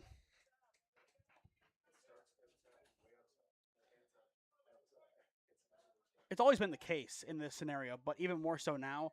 On a pass ball, Dreger has to score. The 1-1. Nice block behind the dish by Kaharchek. Now 2-1 the count. After Hill, it would defer to Diddy Farrell. 2 balls, 1 strike, nearing the hour 20 mark of this contest. Hill takes that one, a beautiful pitch from Calhoun. The honors are even. 2 balls, 2 strikes, 2 down in the bottom of the 4th inning. Kellogg looking for a statement out number 3. And they desperately need it here. The 2-2 misses low and blocked. We are full. And again, going back to it, Dreger getting that secondary, reading the down angle. If this one is loose, he is ready to go. But all eyes on Hill on the payoff pitch. And he will swing and miss. The side is retired. 3 straight strikeouts. And Kellogg survives the early damage from Dreger as he will be stranded at third. Through 4 in Parma, it is the Bruins up by 2 on SmeeSports. Life moves fast, and so do the unexpected moments. At the Kohut Insurance Agency, we've got you covered. Whether it's auto, home, renters, or something else, our goal is simple: to protect what matters most to you while saving you time and money. With personalized service and the power of many trusted carriers, we'll find the right coverage for you at the right price. Peace of mind shouldn't be complicated. Give us a call at 330-542-6400 or shoot us an email at david.kohut@twfg.com. Kohut Insurance Agency, our policy is caring. Experiencing pain of any kind? Call a timeout and stop by the Healthiest You Chiropractic Center. There, Dr. Max or Dr. Stephanie will provide a top-tier adjustment. Then you'll unwind in their therapy room.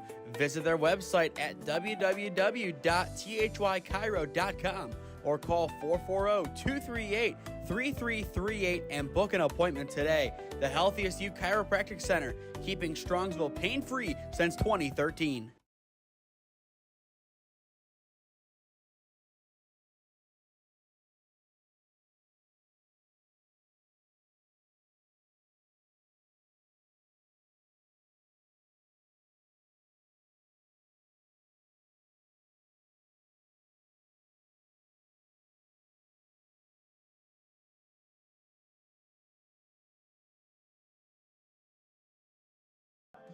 Ethan Albert remains in the game for Tri-C as we enter the top of the 5th inning. No runs for either team in the 4th, keeping it at 6-4 here on the SmeeSports YouTube channel. Cam, I'll let you give the score update from Newport. I know you're just so excited to say that we're losing by 5. Well, I'm just by 5? Yeah, W&J 82, Mount Union 77. There's 5 seconds left. The miracles do happen, but it just went final. So. And BW in a riveting contest up 10-9. Well, it's still the first quarter. But go Jackets. That's all I gotta say.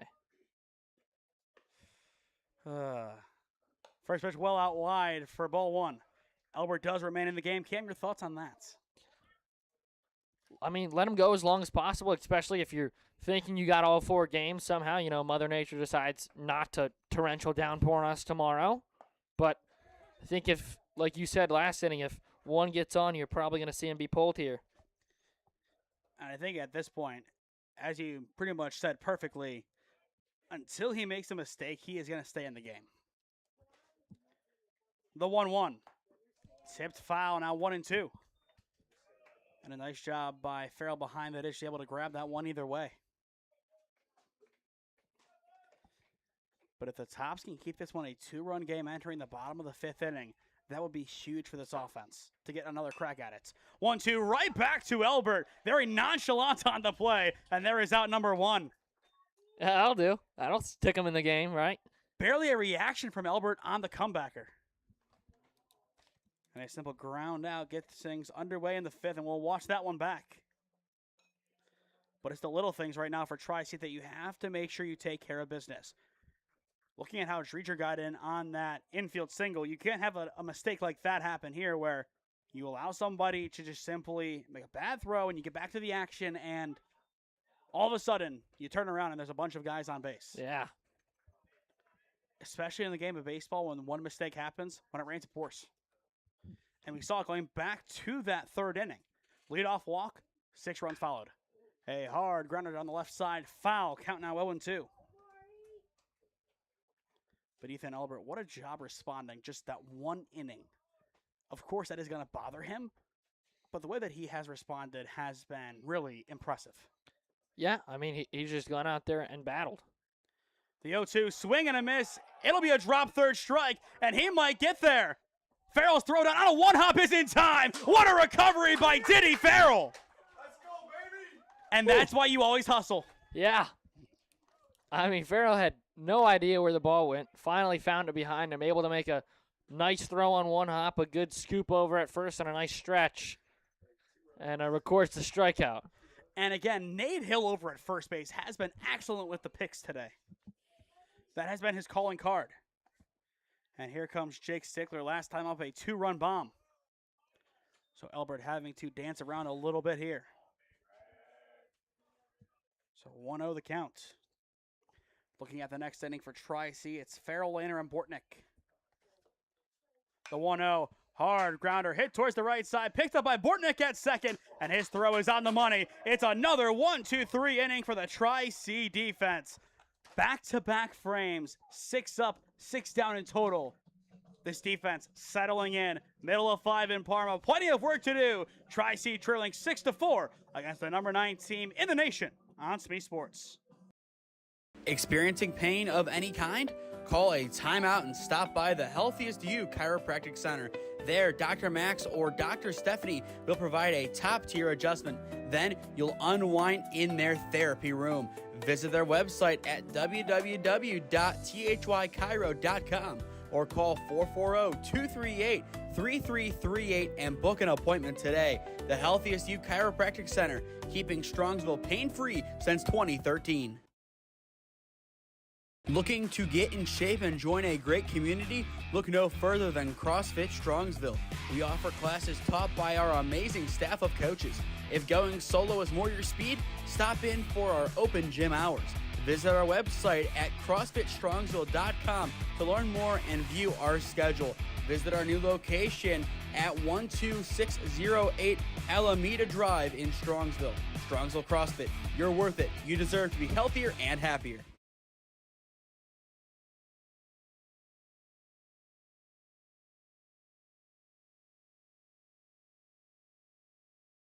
Bottom of the 5th inning here at Tri-C's Ron Mottl Field. 6-4 your score in game number 1. Kellogg in control of the Triceratops. And this all goes back to 1 inning. 6 runs in the top of the third. That has told the story of this game completely for the Kellogg Community College offense. Yeah, I mean, they're still clinging to a 2-run lead here, but can Tri-C get back to their ways like they did in the second and third and went scoreless in the fourth? But here in the fifth, can they try and tack on 2 more? Last time they stranded a runner at third. Obviously, it's not exactly what you want, but that's kind of just sometimes that happens in the game of baseball. And here comes Diddy Farrell leading things off in the bottom of the fifth. He will be followed up by Lander and Bortnick, 4, 5, and 6 all the way around for the Triceratops offense. First pitch misses high, 1-0 the count. 1 run, or do you want both in this inning? If we're going baseline here, do you need both here to have a chance, in your opinion? I think Tri-C's got a chance in any inning. High pop up deep into center field. And that one easily caught for out number 1. It's just so tough to say because I think you and I are both thinking in the back of our mind, when does lightning strike twice for that Kellogg offense? Because easily, at the drop of a dime, they could go out here and plate 6 more runs. And that, of course, is a big concern. But here comes Joey Lander, the right fielder, an RBI single his last time up. And again, the sun just kind of playing tricks with us, coming out at certain points and going right back away. First pitch misses high for ball 1. Once again, stick with us as in around 90 minutes from now, we will have game number 2 beginning between Tri-C and Kellogg. An exciting game set to begin at 7 p.m. The 1-0 again high, counting out 2-0. And then tomorrow, make sure you join us if Mother Nature does cooperate, as we will have games 3 and 4 of the series, 12 and 3, your first pitches. The 2-0 fouled back, counting out 2-1. And then our nightcap tomorrow evening over at Strongsville High School, an exciting OHSAA Boys Basketball District Championship game between the Alliance Aviators and the Bedford Bearcats. And that'll round out our coverage for the winter season. 2-1, missing inside for ball 3. And then on Sunday, it'll be a doubleheader 12 and 2 at Connaughton Valley High School in Bowerston, Ohio. It'll be KSU Tusk versus Penn State Fayette. And that rounds out our 7-game weekend. 3-1 up high, misses for ball 4. And with 1 down, that'll put Laner on the pond for Braden Bortnick. And this is a key moment for Tri-C. You go back to stranding Dreger over at third. You can't strand another runner this inning. No, you can't. Looks like we got some action in the bullpen for the Bruins. They have made 1 change, Calhoun being that change. Tri-C still rocking with Elbert. Throwback to 1, not in time. And do we think now the change will be made, or do we think that Elbert gets another inning? I think the change will probably be made. He's probably getting up there in pitch count, too. I mean, it's still pretty early on in the season. You got to think about your pitcher's arm, and, well, you still got a whole long weekend to go. First pitch in there for strike 1 to Braden Bortnick. So far today, he has been hit by a pitch and had a bunt and a stolen base. 0-1, once again, throwback, not in time. Well, and I think one of the men that we thought would be potentially coming in the game, and Travis Dean, is now in the press box. It's okay. He still has some time. Yeah, he's got time. This offense is going to keep cooking.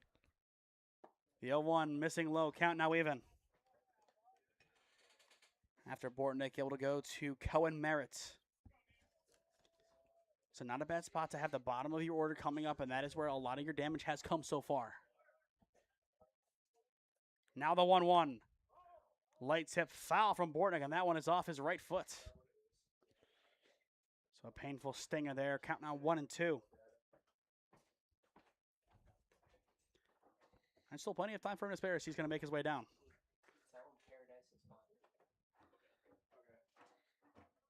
Was that just an entrance song? Yeah. You know what? I respect it, Yeah. Kim. I respect the hustle from Travis Dean. Throwback again to 1, not in time. You want to come out to a specific song? You got to come out of that song. Get some dialed in. I mean, he's at a 0.00 ERA. He can do, at least for now, what he wants. Yeah. 4.2 innings pitched and a great performance a few weeks ago. The 1-2, driven foul down the right side and right into the bullpen. So I think, Cam, that all but confirms what we already expected, that Albert's night is done. And right now he is in line for the loss, but if Tri-C can tie it up, it would go to a no decision. Runner goes 1-2, tipped foul. And Laner, plenty of speed, but you gotta, of course, just focus on your at-bat. You can't just say, hey, I'm gonna let him take a base and get out. Yeah.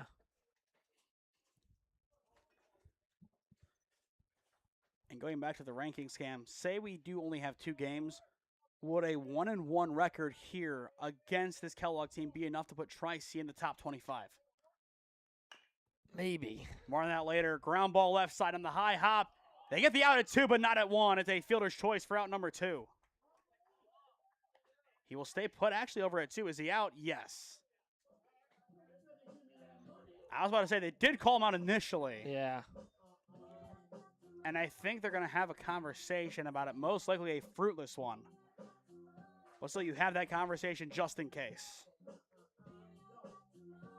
But how big would that be for Tri-C? I think they want to get it on the transfer. Yeah. Which there was some adjarment of the ball, but I don't know if it was enough to say he didn't have enough possession on the back. Score update from the Baltimore Regional women's basketball this time. My Baltimore Wallace Yellow Jackets currently leading 23-13 over William Patterson. And they will actually have a conversation here. So this one getting a little bit further than I think you and I both expected. Yeah, usually it's just a quick talking to, but same result nonetheless. Usually I'm kind of surprised that it didn't reverse that when somebody else is brought in. A lot of the time that is kind of what happens. You bring in a second opinion, and that second opinion is more than enough to tip the scales. But this time they will just call it a simple fielder's choice for out number 2, and that'll set up Cohen Merritt. Tri-C down by 2, throw back to 1, not in time, very close. An excellent idea, though, from Daniel Calhoun. In the on-deck circle after Merritt, it would go to Brock Miller.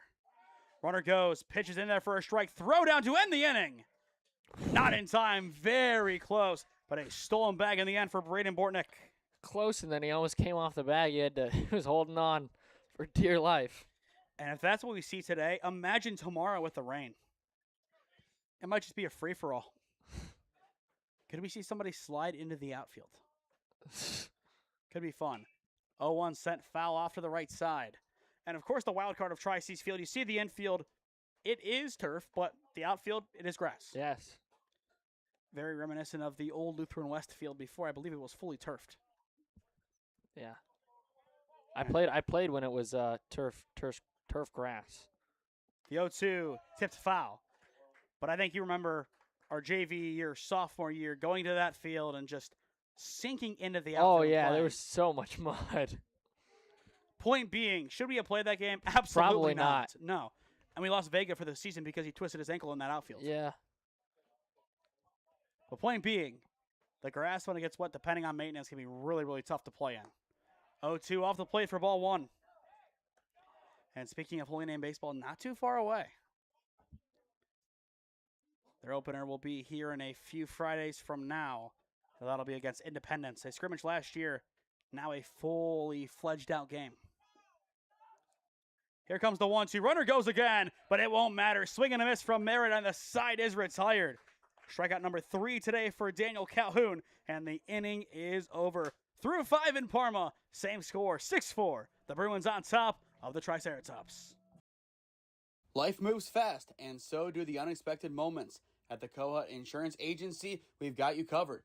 Whether it's auto, home, renters, or something else, our goal is simple: to protect what matters most to you while saving you time and money. With personalized service and the power of many trusted carriers, we'll find the right coverage for you at the right price. Peace of mind shouldn't be complicated. Give us a call at 330-542-6400 or shoot us an email at david.kohut@twfg.com. Kohut Insurance Agency, our policy is caring. Experiencing pain of any kind? Call a timeout and stop by the Healthiest You Chiropractic Center. There, Dr. Max or Dr. Stephanie will provide a top-tier adjustment. Then you'll unwind in their therapy room. Visit their website at www.thychiro.com. or call 440-238-3338 and book an appointment today. The Healthiest You Chiropractic Center, keeping Strongsville pain-free since 2013.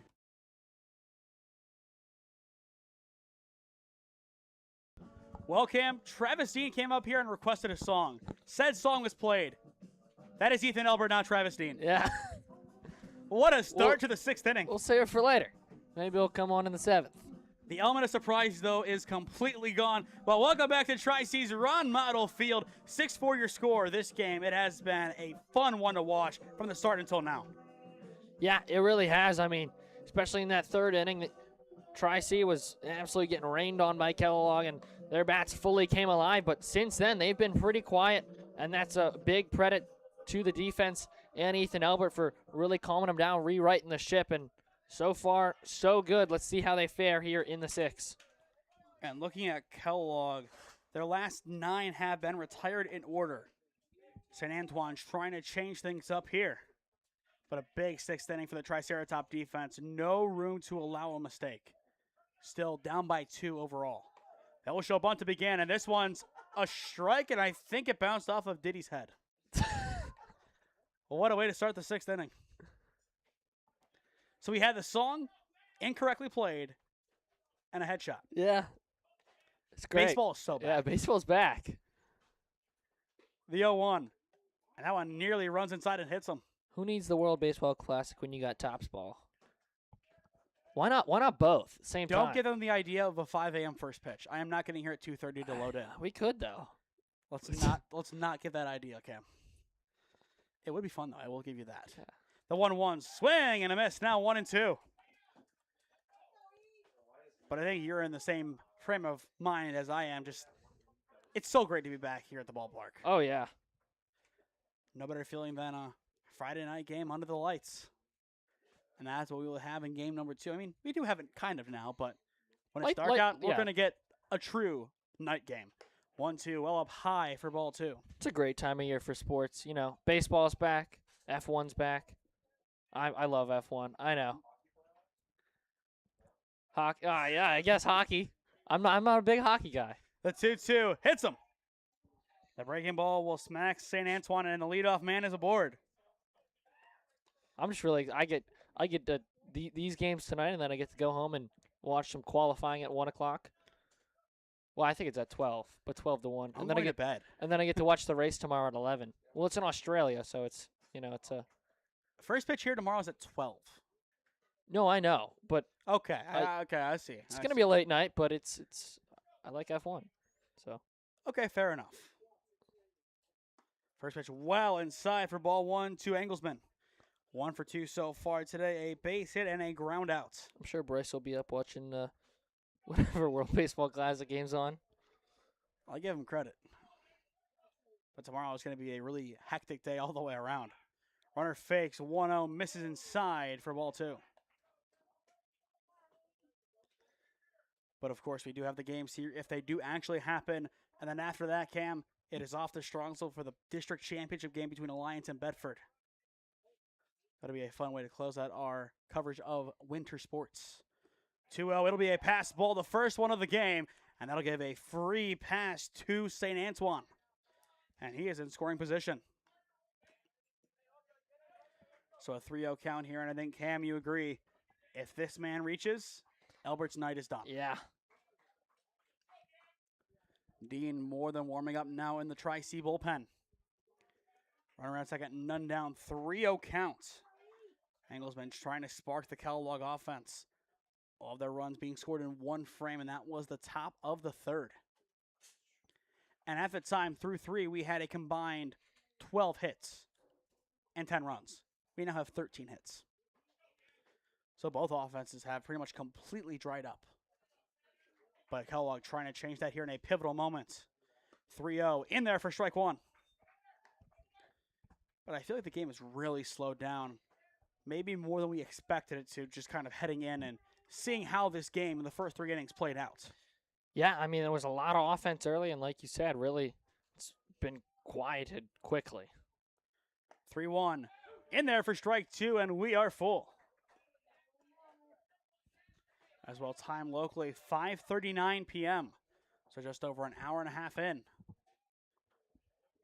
A chance for Elbert to get back on track here.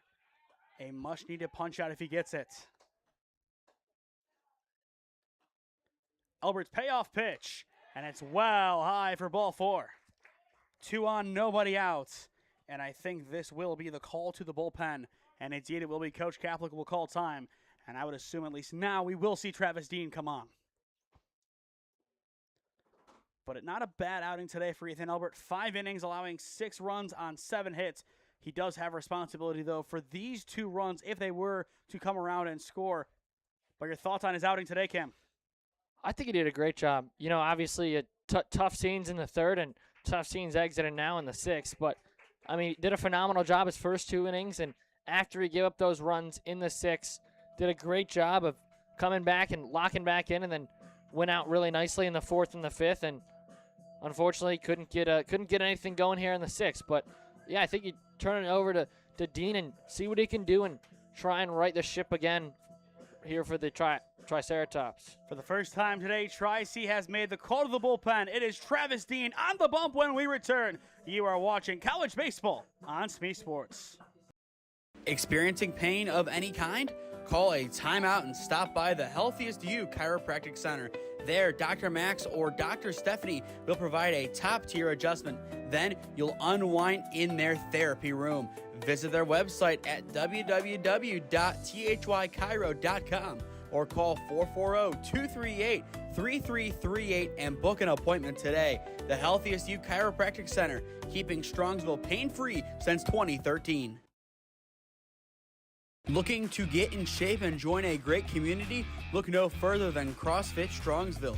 We offer classes taught by our amazing staff of coaches. If going solo is more your speed, stop in for our open gym hours.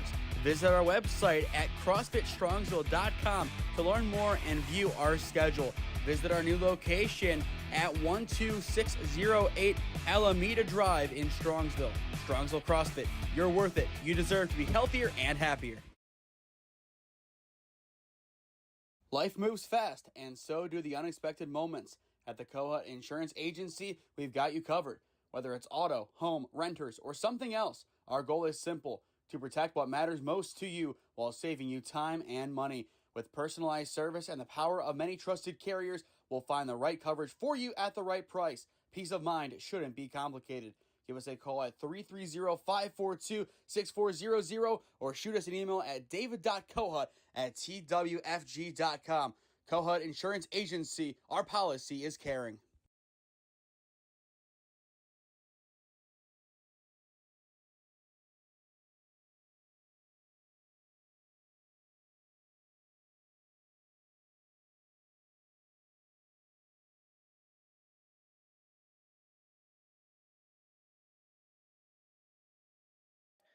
The call to the bullpen has been made. Travis Dean now on the bump for Tri-C. 6-4 your score. Kellogg in control on SmeeSports. Again, a solid outing today for Ethan Elbert, but now Travis Dean trying to hold down the fort in the top of the 6th inning, and he'll be tasked with taking down Meads to get things underway. It's a first pitch strike. So 0 in the count on Mason Meads so far today. 0 for 2, a flyout and a ground out. But Travis Dean making his 2nd appearance of the year so far. He has allowed 2 hits in 4.2 innings pitched with a 0 ERA and 5 strikeouts, averaging just above 9.6 Ks per 9. That one fouled down the right field line. Now 0-2 the count. And as we said in the pregame, Cam, this Tri-C team is more of a boom or bust group. A lot of walks, but on the contrary, so many strikes. And a lot of strikeouts after it. So count 0-2. The pitch. That one low, but blocked by Farrell. And I think he wanted the appeal, not going to get it. But I do like that block from Farrell. He learned from last time, and that's all you can ask for your catcher, who just really getting back into rhythm as he took a year off of catching. Yeah. And that's what the box score won't tell you. This is a catcher who really hasn't played competitive catching consistently since high school. 1-2 blocked again. And I feel like at least when I caught, it was one of those things where the first couple of games you had those jitters, you just had those simple mistakes. But once you consistently caught again, those went away. Count even 2-2 on Meads. Dean looking for a pivotal first outs. Fly ball sent foul off to the right side, and we will do it again. And looking ahead to next week, next Sunday, a big doubleheader. Once again, a Michigan team rolling in. Lansing Community College and Tri-C 12-3 next Sunday.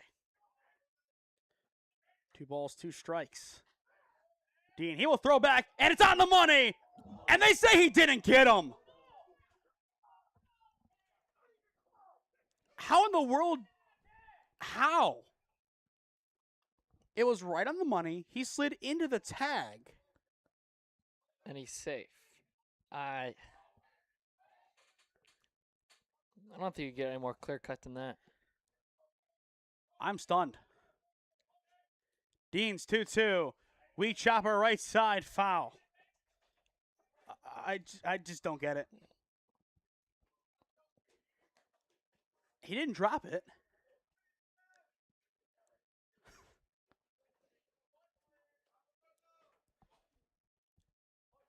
We're just stunned. Yeah, I mean it was close, but At the same time, not really. yeah. Just like 2-2 count. Dean and Meads battling here.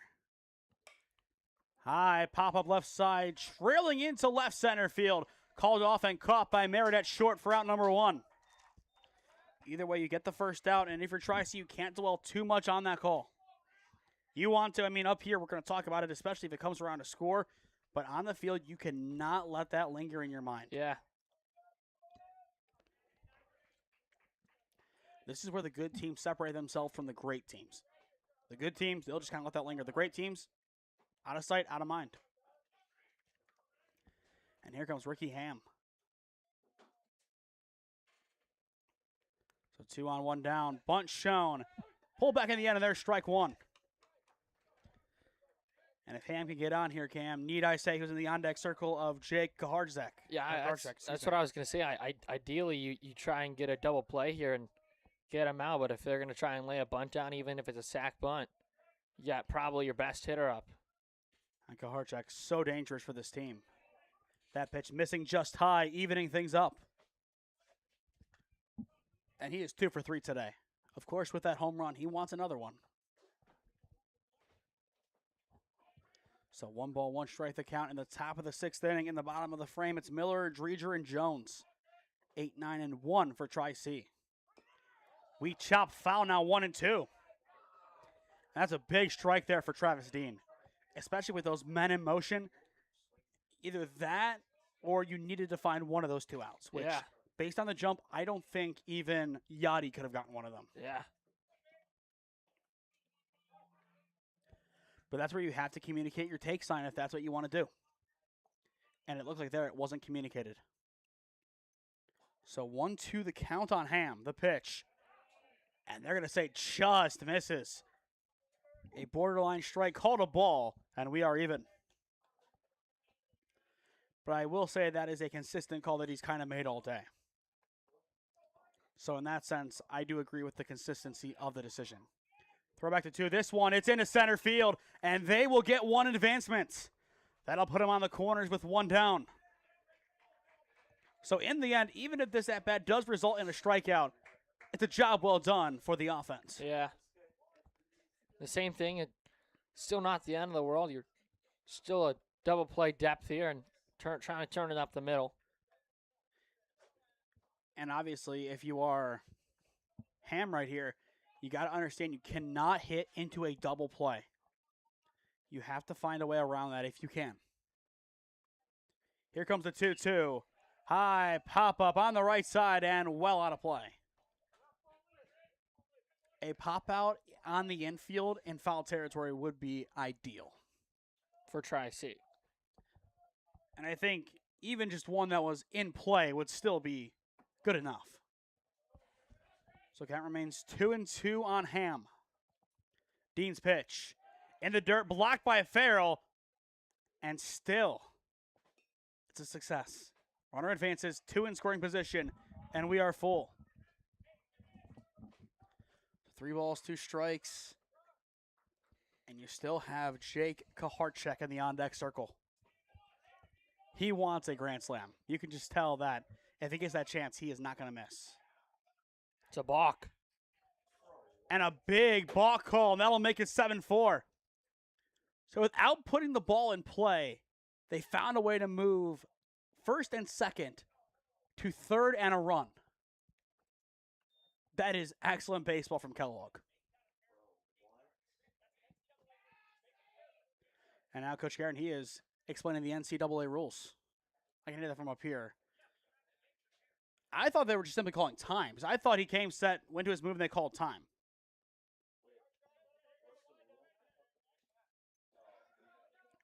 But that's a just tough blow. And going back to it, that's the guy who should have been out. Yeah. That's one that is going to be watched back plenty here in Parma Heights. It's a suicide, and they're going to get him at the plate. Is it a strike two? That's the question. It's a walk, but it's still an out.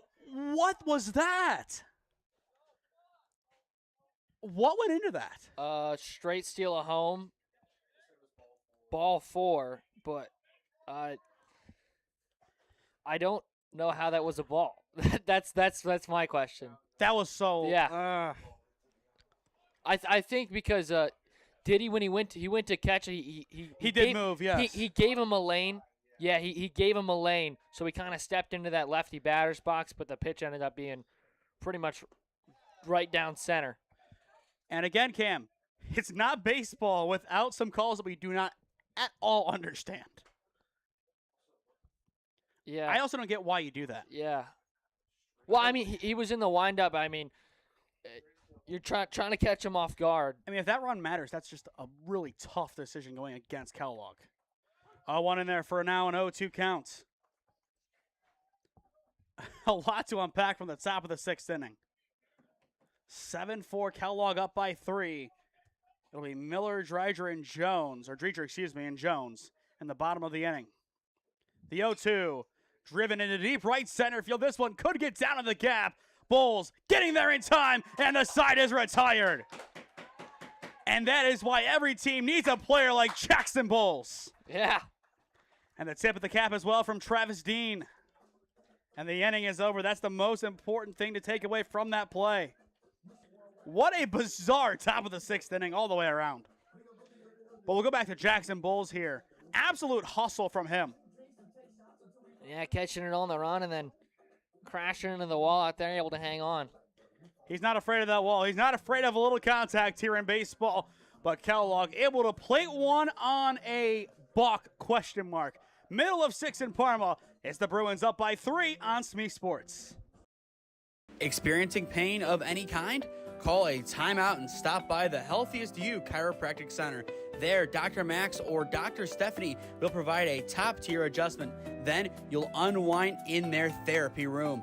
Visit their website at www.thychiro.com or call 440-238-3338 and book an appointment today. The Healthiest You Chiropractic Center, keeping Strongsville pain-free since 2013. Looking to get in shape and join a great community? Look no further than CrossFit Strongsville. We offer classes taught by our amazing staff of coaches. If going solo is more your speed, stop in for our open gym hours.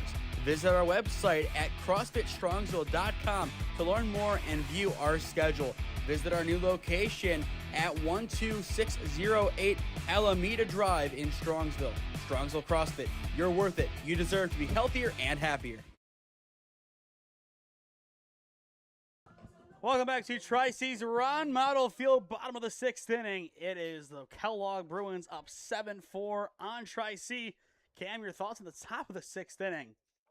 From the throw to second, to the balk that scored a run, to the suicide payoff pitch, just diving in there and not working. We have a lot to unpack. It was a lot. It was a lot. So here comes Brock Miller getting things underway in the bottom of the inning. And he will take a first pitch ball up high. It is still Daniel Calhoun on the mound for Kellogg as he tries to navigate his way through the bottom of the order. 1-0 runs inside for ball 2. And again, going back to it, of course, 1 run maybe shouldn't have counted if you're Tri-C, and if you're Kellogg, you feel like you got robbed of a run. So really an interesting dynamic here as both sides feeling robbed after that inning. But right now, Miller not really having to do much. 3-0 the count. And I think we might see Kellogg go to the bullpen if this continues.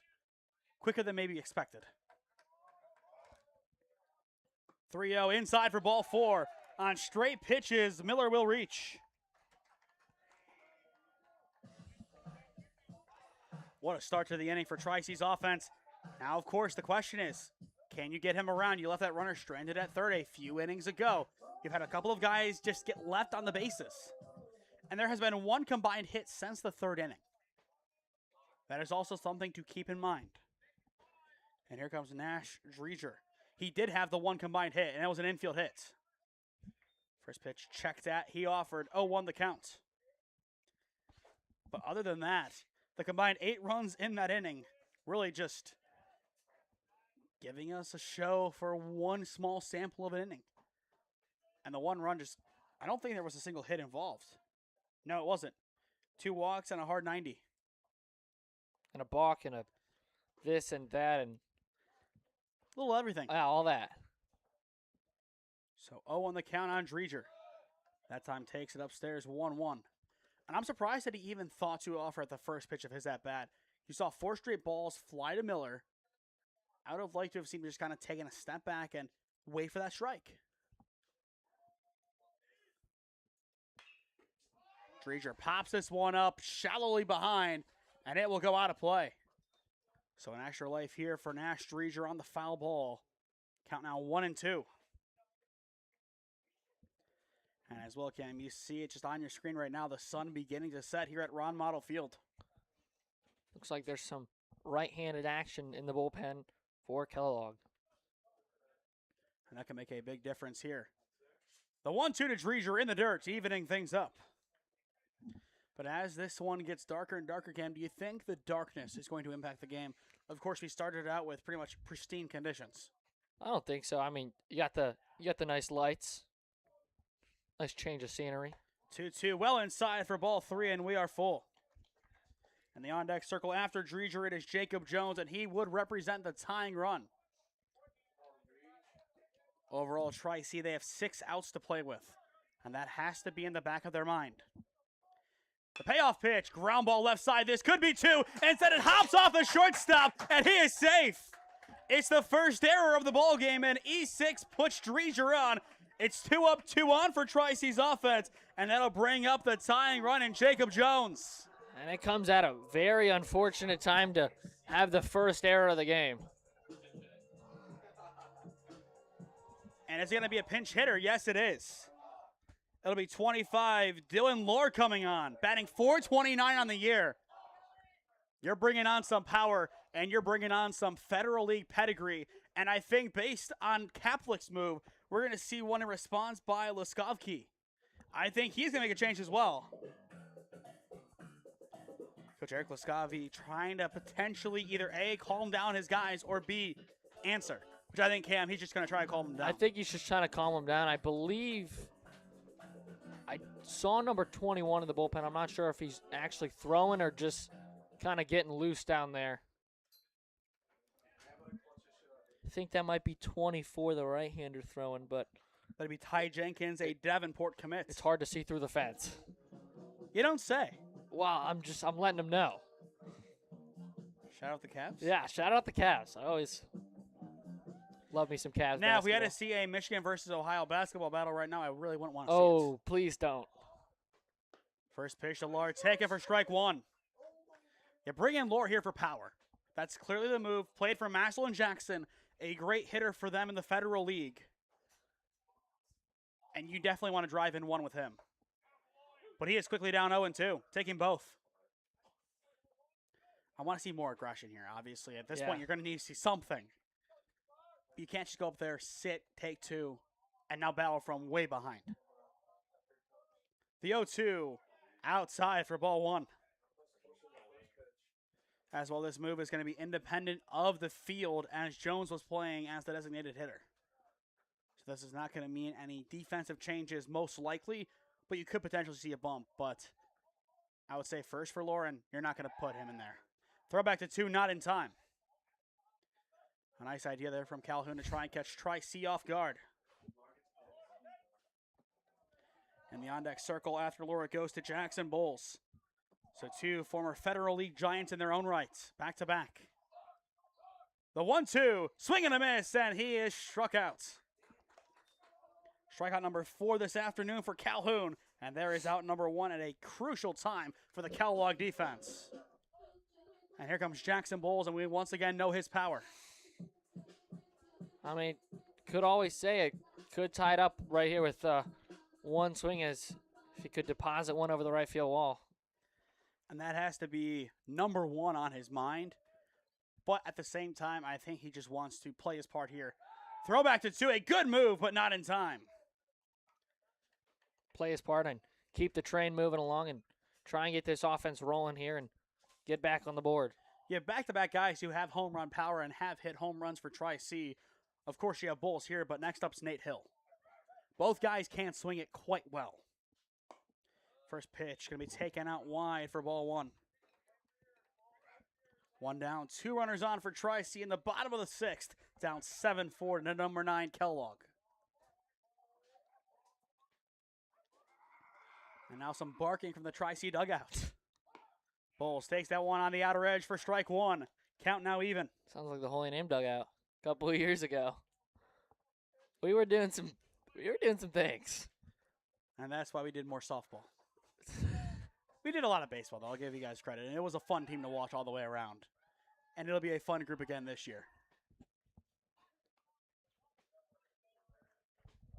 And also, a lot of the games that you guys played were 5 o'clock in random places like League Park. Yeah, that is true. That was back in the Kurtz days. The 1-1. Bowles a high pop-up off to the left side. And this one will go foul. I mean, no disrespect to Kurtz, but I don't want to go back to that. I mean, it was our home field, yada, yada, but... From a streaming standpoint, I don't think there's an outlet there. It was just a rough shape. Very grateful all the way around to have Tri-C as Holy Name's home now as well. The 1-2 misses high for ball 2. And again, I believe in, would that be 3 weeks from now? It'll be Independence rolling in for game number 1. An exciting opening day matchup. I know at least I'll be over at Alliance for Alliance and JFK Catholic. Opening day for the Aviators. 2-2 misses well upstairs, and we are full.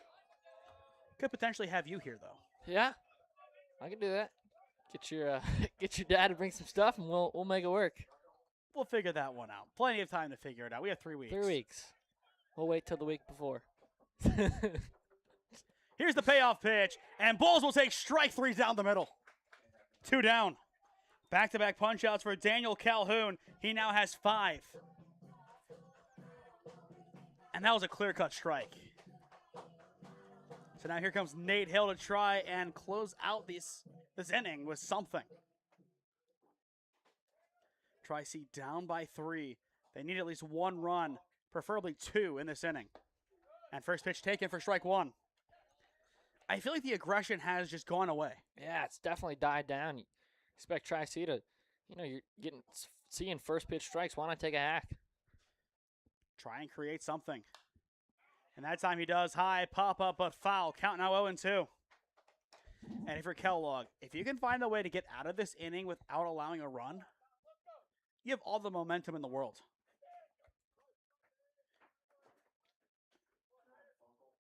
No balls, 2 strikes here on Hill. The pitch. Good crank down the right field line, but that one's foul. That was the swing. Yeah. He had more than the right idea.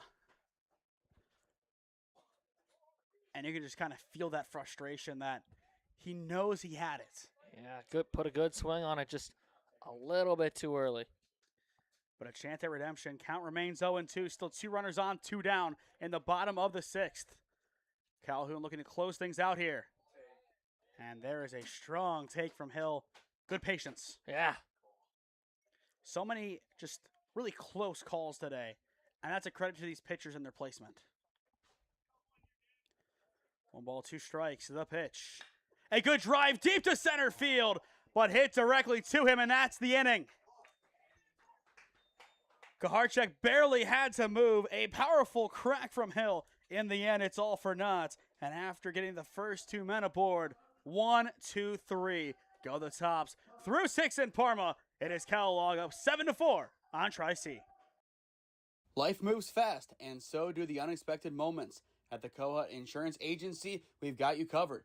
Whether it's auto, home, renters, or something else, our goal is simple: to protect what matters most to you while saving you time and money. With personalized service and the power of many trusted carriers, we'll find the right coverage for you at the right price. Peace of mind shouldn't be complicated. Give us a call at 330-542-6400 or shoot us an email at david.kohut@twfg.com. Kohut Insurance Agency, our policy is caring.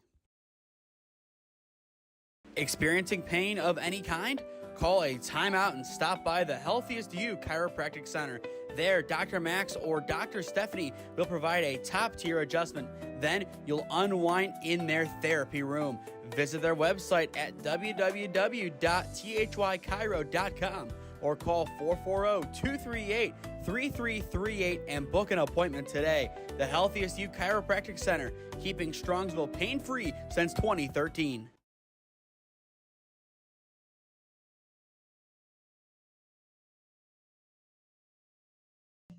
Welcome back to Tri-C's Ron Mottl Field, top of the 7th inning upcoming. 7-4, Kellogg on top of the Tri-C Triceratops. Cam, your thoughts on this one so far? A strong start for Tri-C's offense, but 1 inning got away from them defensively, and that's your difference. Yeah, I mean, they've done such a good job battling back, but really that 3rd inning, and they kind of just collapsed and gave up back-to-back-to-back extra base hits, followed by a single, followed by another extra base hit, one that left the outfield wall, and that's pretty much been the story of this game. Tri-Ci's been trying to claw back ever since, but hasn't been able to get anything. And the story is the 5 players that had hits for Kellogg, that top 5 that we talked about pregame being those commits, and that has been a key factor. Dean ready to go with a beautiful breaking ball to begin the 7th, 0-1 the count. And looking ahead to the bottom of the inning, maybe a little bit too early to look ahead, but still you kind of have to keep that in the back of your mind. Farrell, Laner, and Bortnick, 4, 5, and 6 is the heart of your order. I was going to say barring any changes, but I feel that you probably shouldn't be changing those 3. I think Lore was going to be your main change. If you made one, you bring him on, and you did. It'll be interesting to see how different the next group is for game number 2. Miller scoops that one up cleanly at 3rd. His throw across the diamond is in time for out number 1. Another nice put out from Brock Miller at the hot corner. And he has just been a stronghold there today. Yeah, a couple of nice plays over there, and so far it's been pretty good on both sides of the ball on the defense. Only 1 error came last inning. Tops had an opportunity to try and make it a little bit closer, but just couldn't cash in. So 1 up, 1 down, and that'll bring up Bookwelder. First pitch is going to miss for ball 1. Thought about bunting there, pulled it back. Bookwelder, the sophomore, he is the lone Gardner Webb commit on the team. The 1-0. Tipped foul, now 1-1. Remember, stay with us for game number 2, scheduled to take place at 7 p.m. And I think just kind of based on how this game has gone, Cam, we are relatively in line for that. I would say so. Time locally 6:08, so just over 2 hours in. Here comes the 1-1. Misses low in the dirt for ball 2. But a lot of big games coming up for Tri-C after this 4-game set. If you play all 4, you have Lansing coming in. Then after that, BW's JV team. You just continue to have some of those tough opponents come in and some good tests before you enter OCCAC play. And then from there, of course, their goal is to go back-to-back years undefeated in the conference, 26-0. Which, of course, is easier said than done. Yeah. It's just a 26-0 run. I mean, in all seriousness, it would be absurd if they did that back-to-back years. Here's the 2-2. A good drive into right center, and that one is down in the gap. A beautiful cut from Bookwelter, and he wants two. The relay will not be in time, and it's a one-out double for the Gardner-Webb commits. Just a beautiful play all the way around. Perfect placement. A decent relay there from Tri-C. Maybe if you avoid the cut, you have a chance to get him at two, but Bookwelter, plenty of speed to zoom around the bases. Yeah, now your mindset's got to be you can't let this guy score. You got to keep it a 3-run ball game if you're Tri-C and give yourself the best opportunity to try and come back in the bottom of the 7th. And now it looks like we are going to see a change here as we're going to see Tanner Olipa step in for the first time tonight. And he will replace Tyler Morehouse. Dean thinking about the throwback instead. Attacks Olipa. First pitch is in the dirt for ball one. And it'll be interesting to see who catches in the next game. Could that be Britton? Could that be a Varash? Trobenter? A lot of guys. This Tri-C team, a lot of catchers. Last year, you really had Hazuda and Britton. This year, a whole host of guys. It'll be interesting to see who they do opt to go with. 1-0 misses low for ball two. I would assume if everything goes to plan, meaning you play all four, that you're going to see 4 different catchers. Yeah, you definitely could. I don't think you see a repeat tomorrow. I mean, you could. If we play tomorrow. And how many? 2-0 misses low for ball three. There is some stretching in the Tri-C bullpen, but I don't think you give another pitcher to the cause here. Yeah, unless things start getting really out of hand, I don't think so. Only using 2, not a bad thing. Throw back to 2, and this one nearly into center field. We've already seen that once, but a nice job by Bortnick catching up to it. But a 3-0 count with 1 down could put 2 on. As in the on-deck circle, it is Jake Stickler. Had a 2-run bomb back in that potent 3rd inning. Dean taking his time, delivers the 3-0. That one is in there for strike one. As well, score update from Florida. Mount Union Baseball begins their time in Florida in style. An 8-2 win. I believe now 8-3 on the year. That Mount team looking dangerous, but BW, of course, the head honchos of the conference, being ranked, I believe, at 21. I think. The 3-1 in there for strike two, and we are full. And I'm sure they will be a fun team to cover this season. Oh, I'm very excited. I think first game I'm covering for them is the Wednesday we come back from break. Ooh. Let's go. Payoff pitch fouled away. And BW women's basketball up 52-36, excuse me.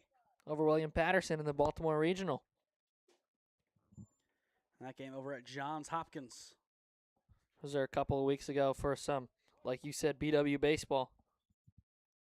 A lot of talent on that roster, top to bottom. Full count, 3-2. Here's the payoff pitch. And it's in there for strike three looking. 2 down. First punch out of the evening for Travis Dean. And it comes at a big time for this Tri-C defense. Somebody had to step up. It's Travis Dean himself. And with 2 down, up steps Stickler. You can tell he definitely wants to go and do what he did back in that 3rd inning. Yeah, try and give yourself a little bit more cushion here. First pitch driven into left field. This one still going back, and it is off the wall, and that'll score 1. It is going to be an RBI double for Jake Stickler. And that'll make it 8-4, a 4-run lead for the Bruins. Exactly what this offense needed here in the top of the 7th inning. One final insurance run, but they might not be done yet. And just looking at this placement, an Oppo taco for him. Yeah, I mean, good piece of hitting there, just like you said, able to go opposite field. So Tri-C's offense, they would need one of their best innings of the season so far in the bottom of the inning to tie it up. And again, they will have Farrell, Lehner, and Bortnick. Still 2 down, and here comes St. Antoine. First pitch in there for strike 1. And as well, make sure you do stick with us after this one goes final, as we will announce our player of the game presented by the Healthiest You Chiropractic Center. On both ends, a lot of great candidates, but Kellogg, the team in the lead right now. Get to look at them. So many great players, and there is the passed ball. Count now 1-1, and run number 9, now 90 feet away.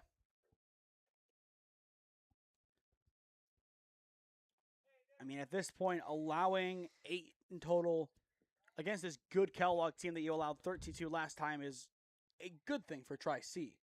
But the run department, not enough, or in other words, just not what they did last time where they scored 9.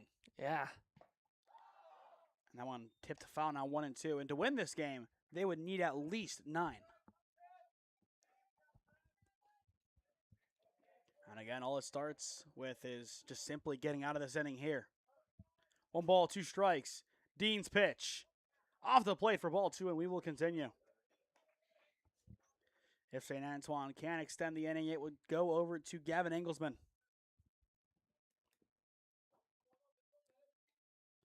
Two balls, 2 strikes, 2 down.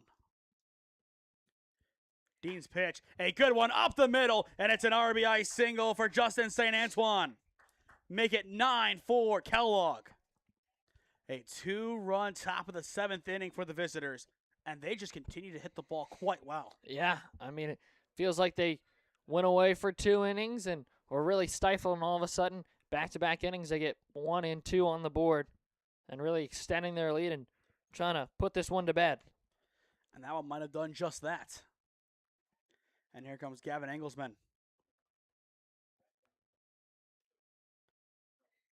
First pitch missing inside for ball 1.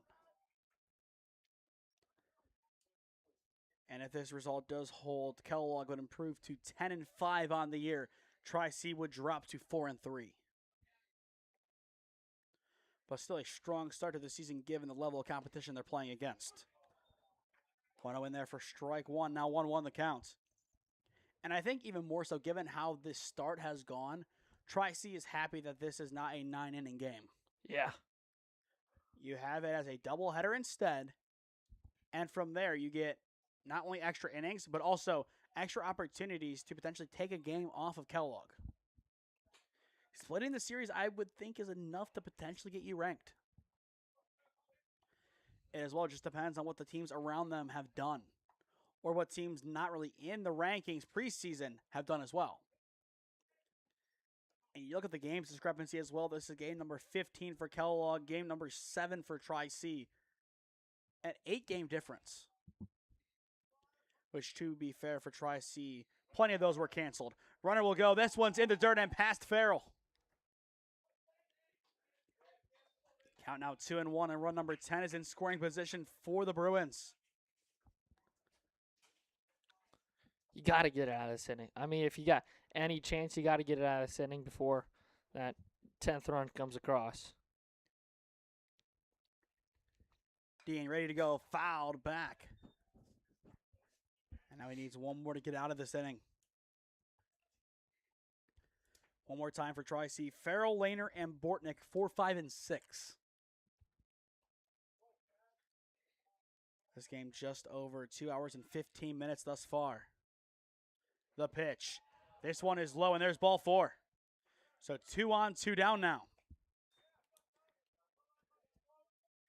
And you look at Meads and Ham. 2 strong guys today.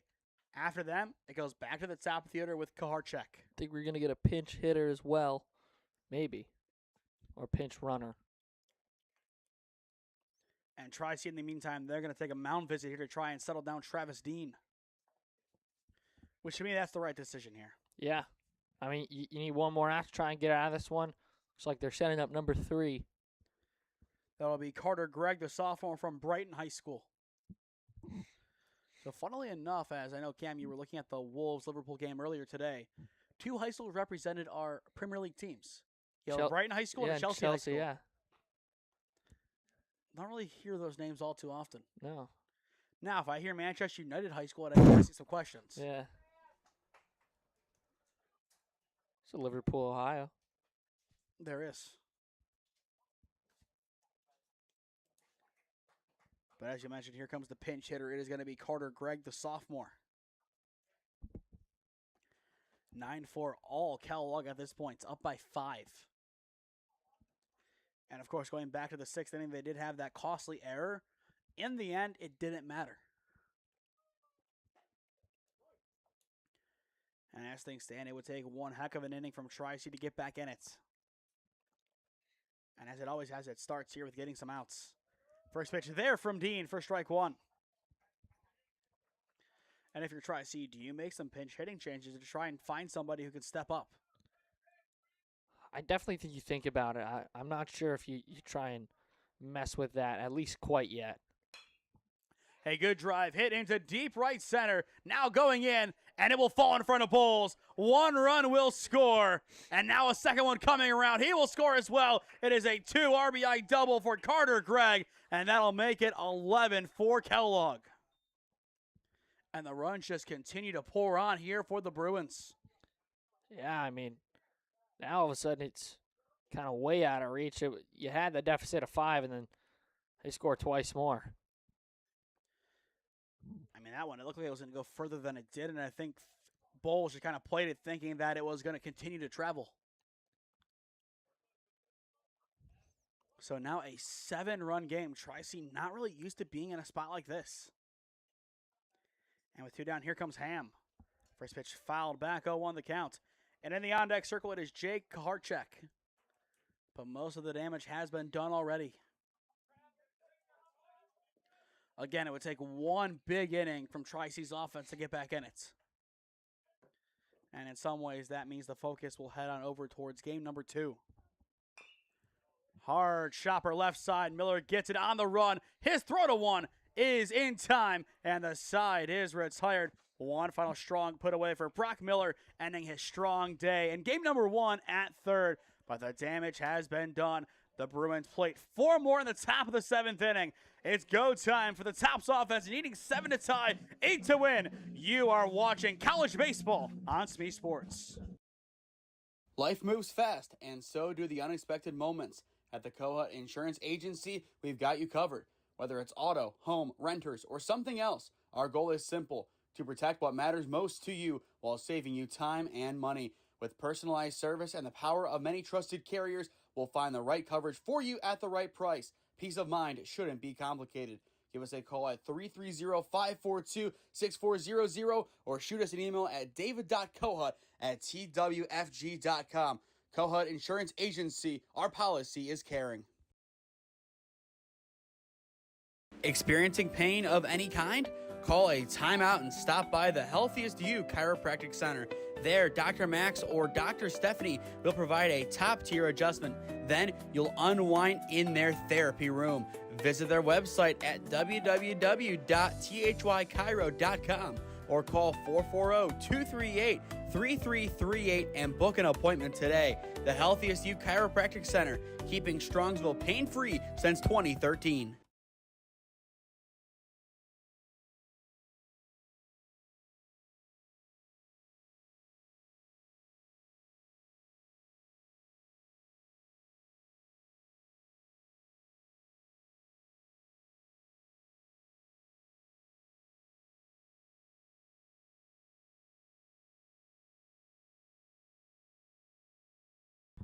The call to the bullpen has been made here by Kellogg.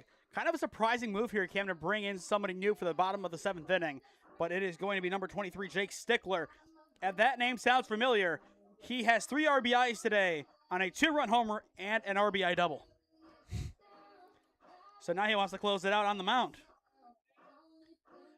If he does get this, especially in maybe a 1-2-3 fashion, then this would be one of the most complete games that we have seen from somebody. I was about to say this season, but of course it's game number 1 of a campaign. Yeah. But that we've seen in the last year. 0-1 the count to begin things here for Diddy Farrell. Oh. And did they say that is foul? No, he called it a strike on the swing. Oh. By the home plate umpire, and he didn't appeal. So now 0-2 the counts on Farrell. Stickler looking for his first punch out of the game. And that one's to the backstop. And that clocked at 89. Okay. I don't know if the radar gun's accurate. It might be. Swing and a miss. There's out number 1. I mean, what can't he do? I'll tell you what, Cam. Once again, this is one of the most impressive performances that we have seen, just by the fact that he's doing it both ways. Yeah. I mean, he's a Davenport commit for now, but if he continues playing like this, you can't tell me that a Division I won't come calling at some point. So now here comes Joey Lehner stepping in. In the on-deck circle, it is Bortnick. First pitch fouled back, 0-1 the count. Once again, stick with us after our final commercial break as we will announce the Healthiest You Chiropractic Center Player of the Game. And obviously a lot of great guys on this Kellogg team to nominate for that award. 0-1 misses high, now 1-1 the count. And beyond that, make sure you stick with us for game number 2, scheduled to get underway at around 7 p.m. Right now, 6:25, so in about 35 minutes from now. Lehner takes now 1-2. This Kellogg team showing why they are a top 10 team in Division II. One of the stronger JUCO teams in the area. The 1-2 up and in. Count now even. And as expected, Cam, it is getting darker and darker. We're going to have a true game under the lights here in a few minutes. And that'll most likely just be once we start with the next game. Here's the 2-2. Missing high, and we are full 3-2. That's why you got a score update for us from Hopkins.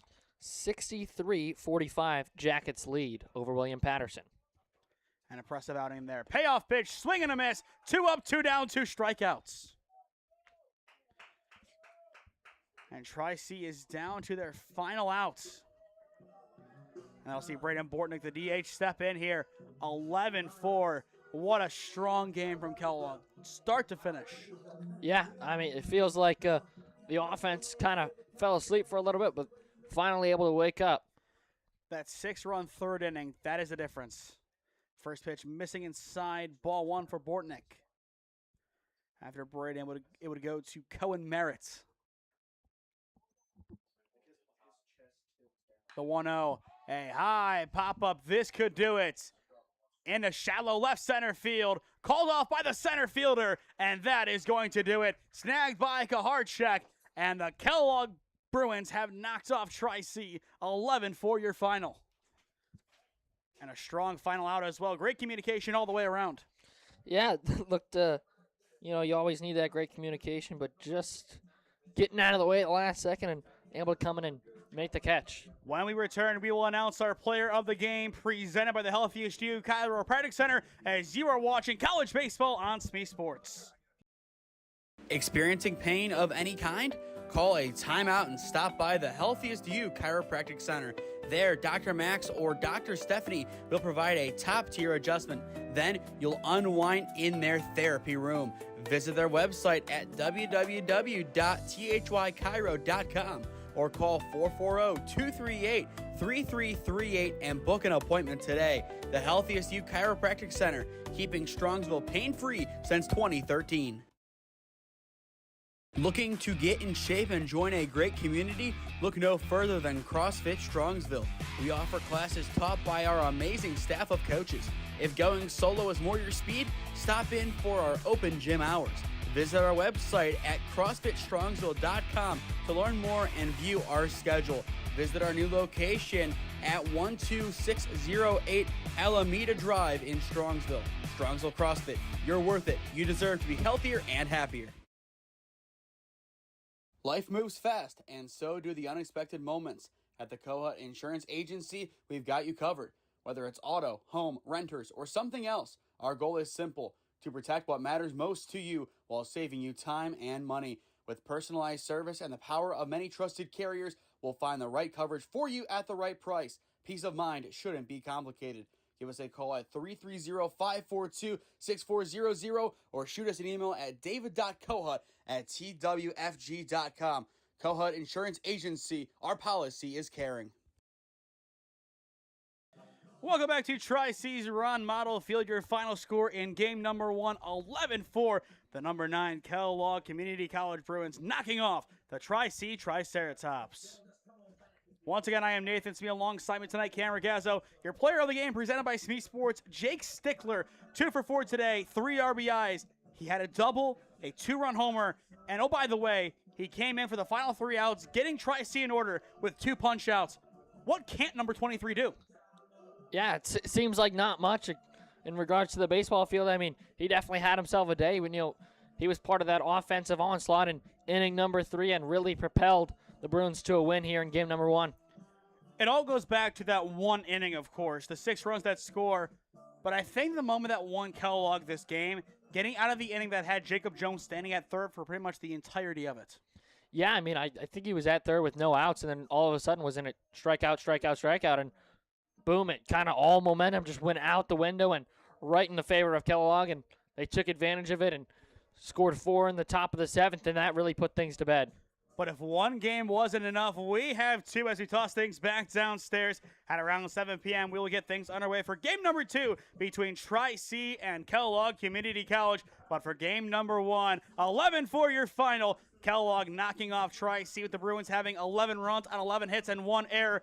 The Tops having 4 runs on 6 hits with no errors. For Cam Ragazzo, I am Nathan Smee saying so long for now from Ron Mottl Field, and we will see you again in a few moments. For those sticking with us, time to hop on over to game link number 2 with the thumbnail that says game number 2. This has been college baseball on SmeeSports in partnership with the Tri-C Athletic Department.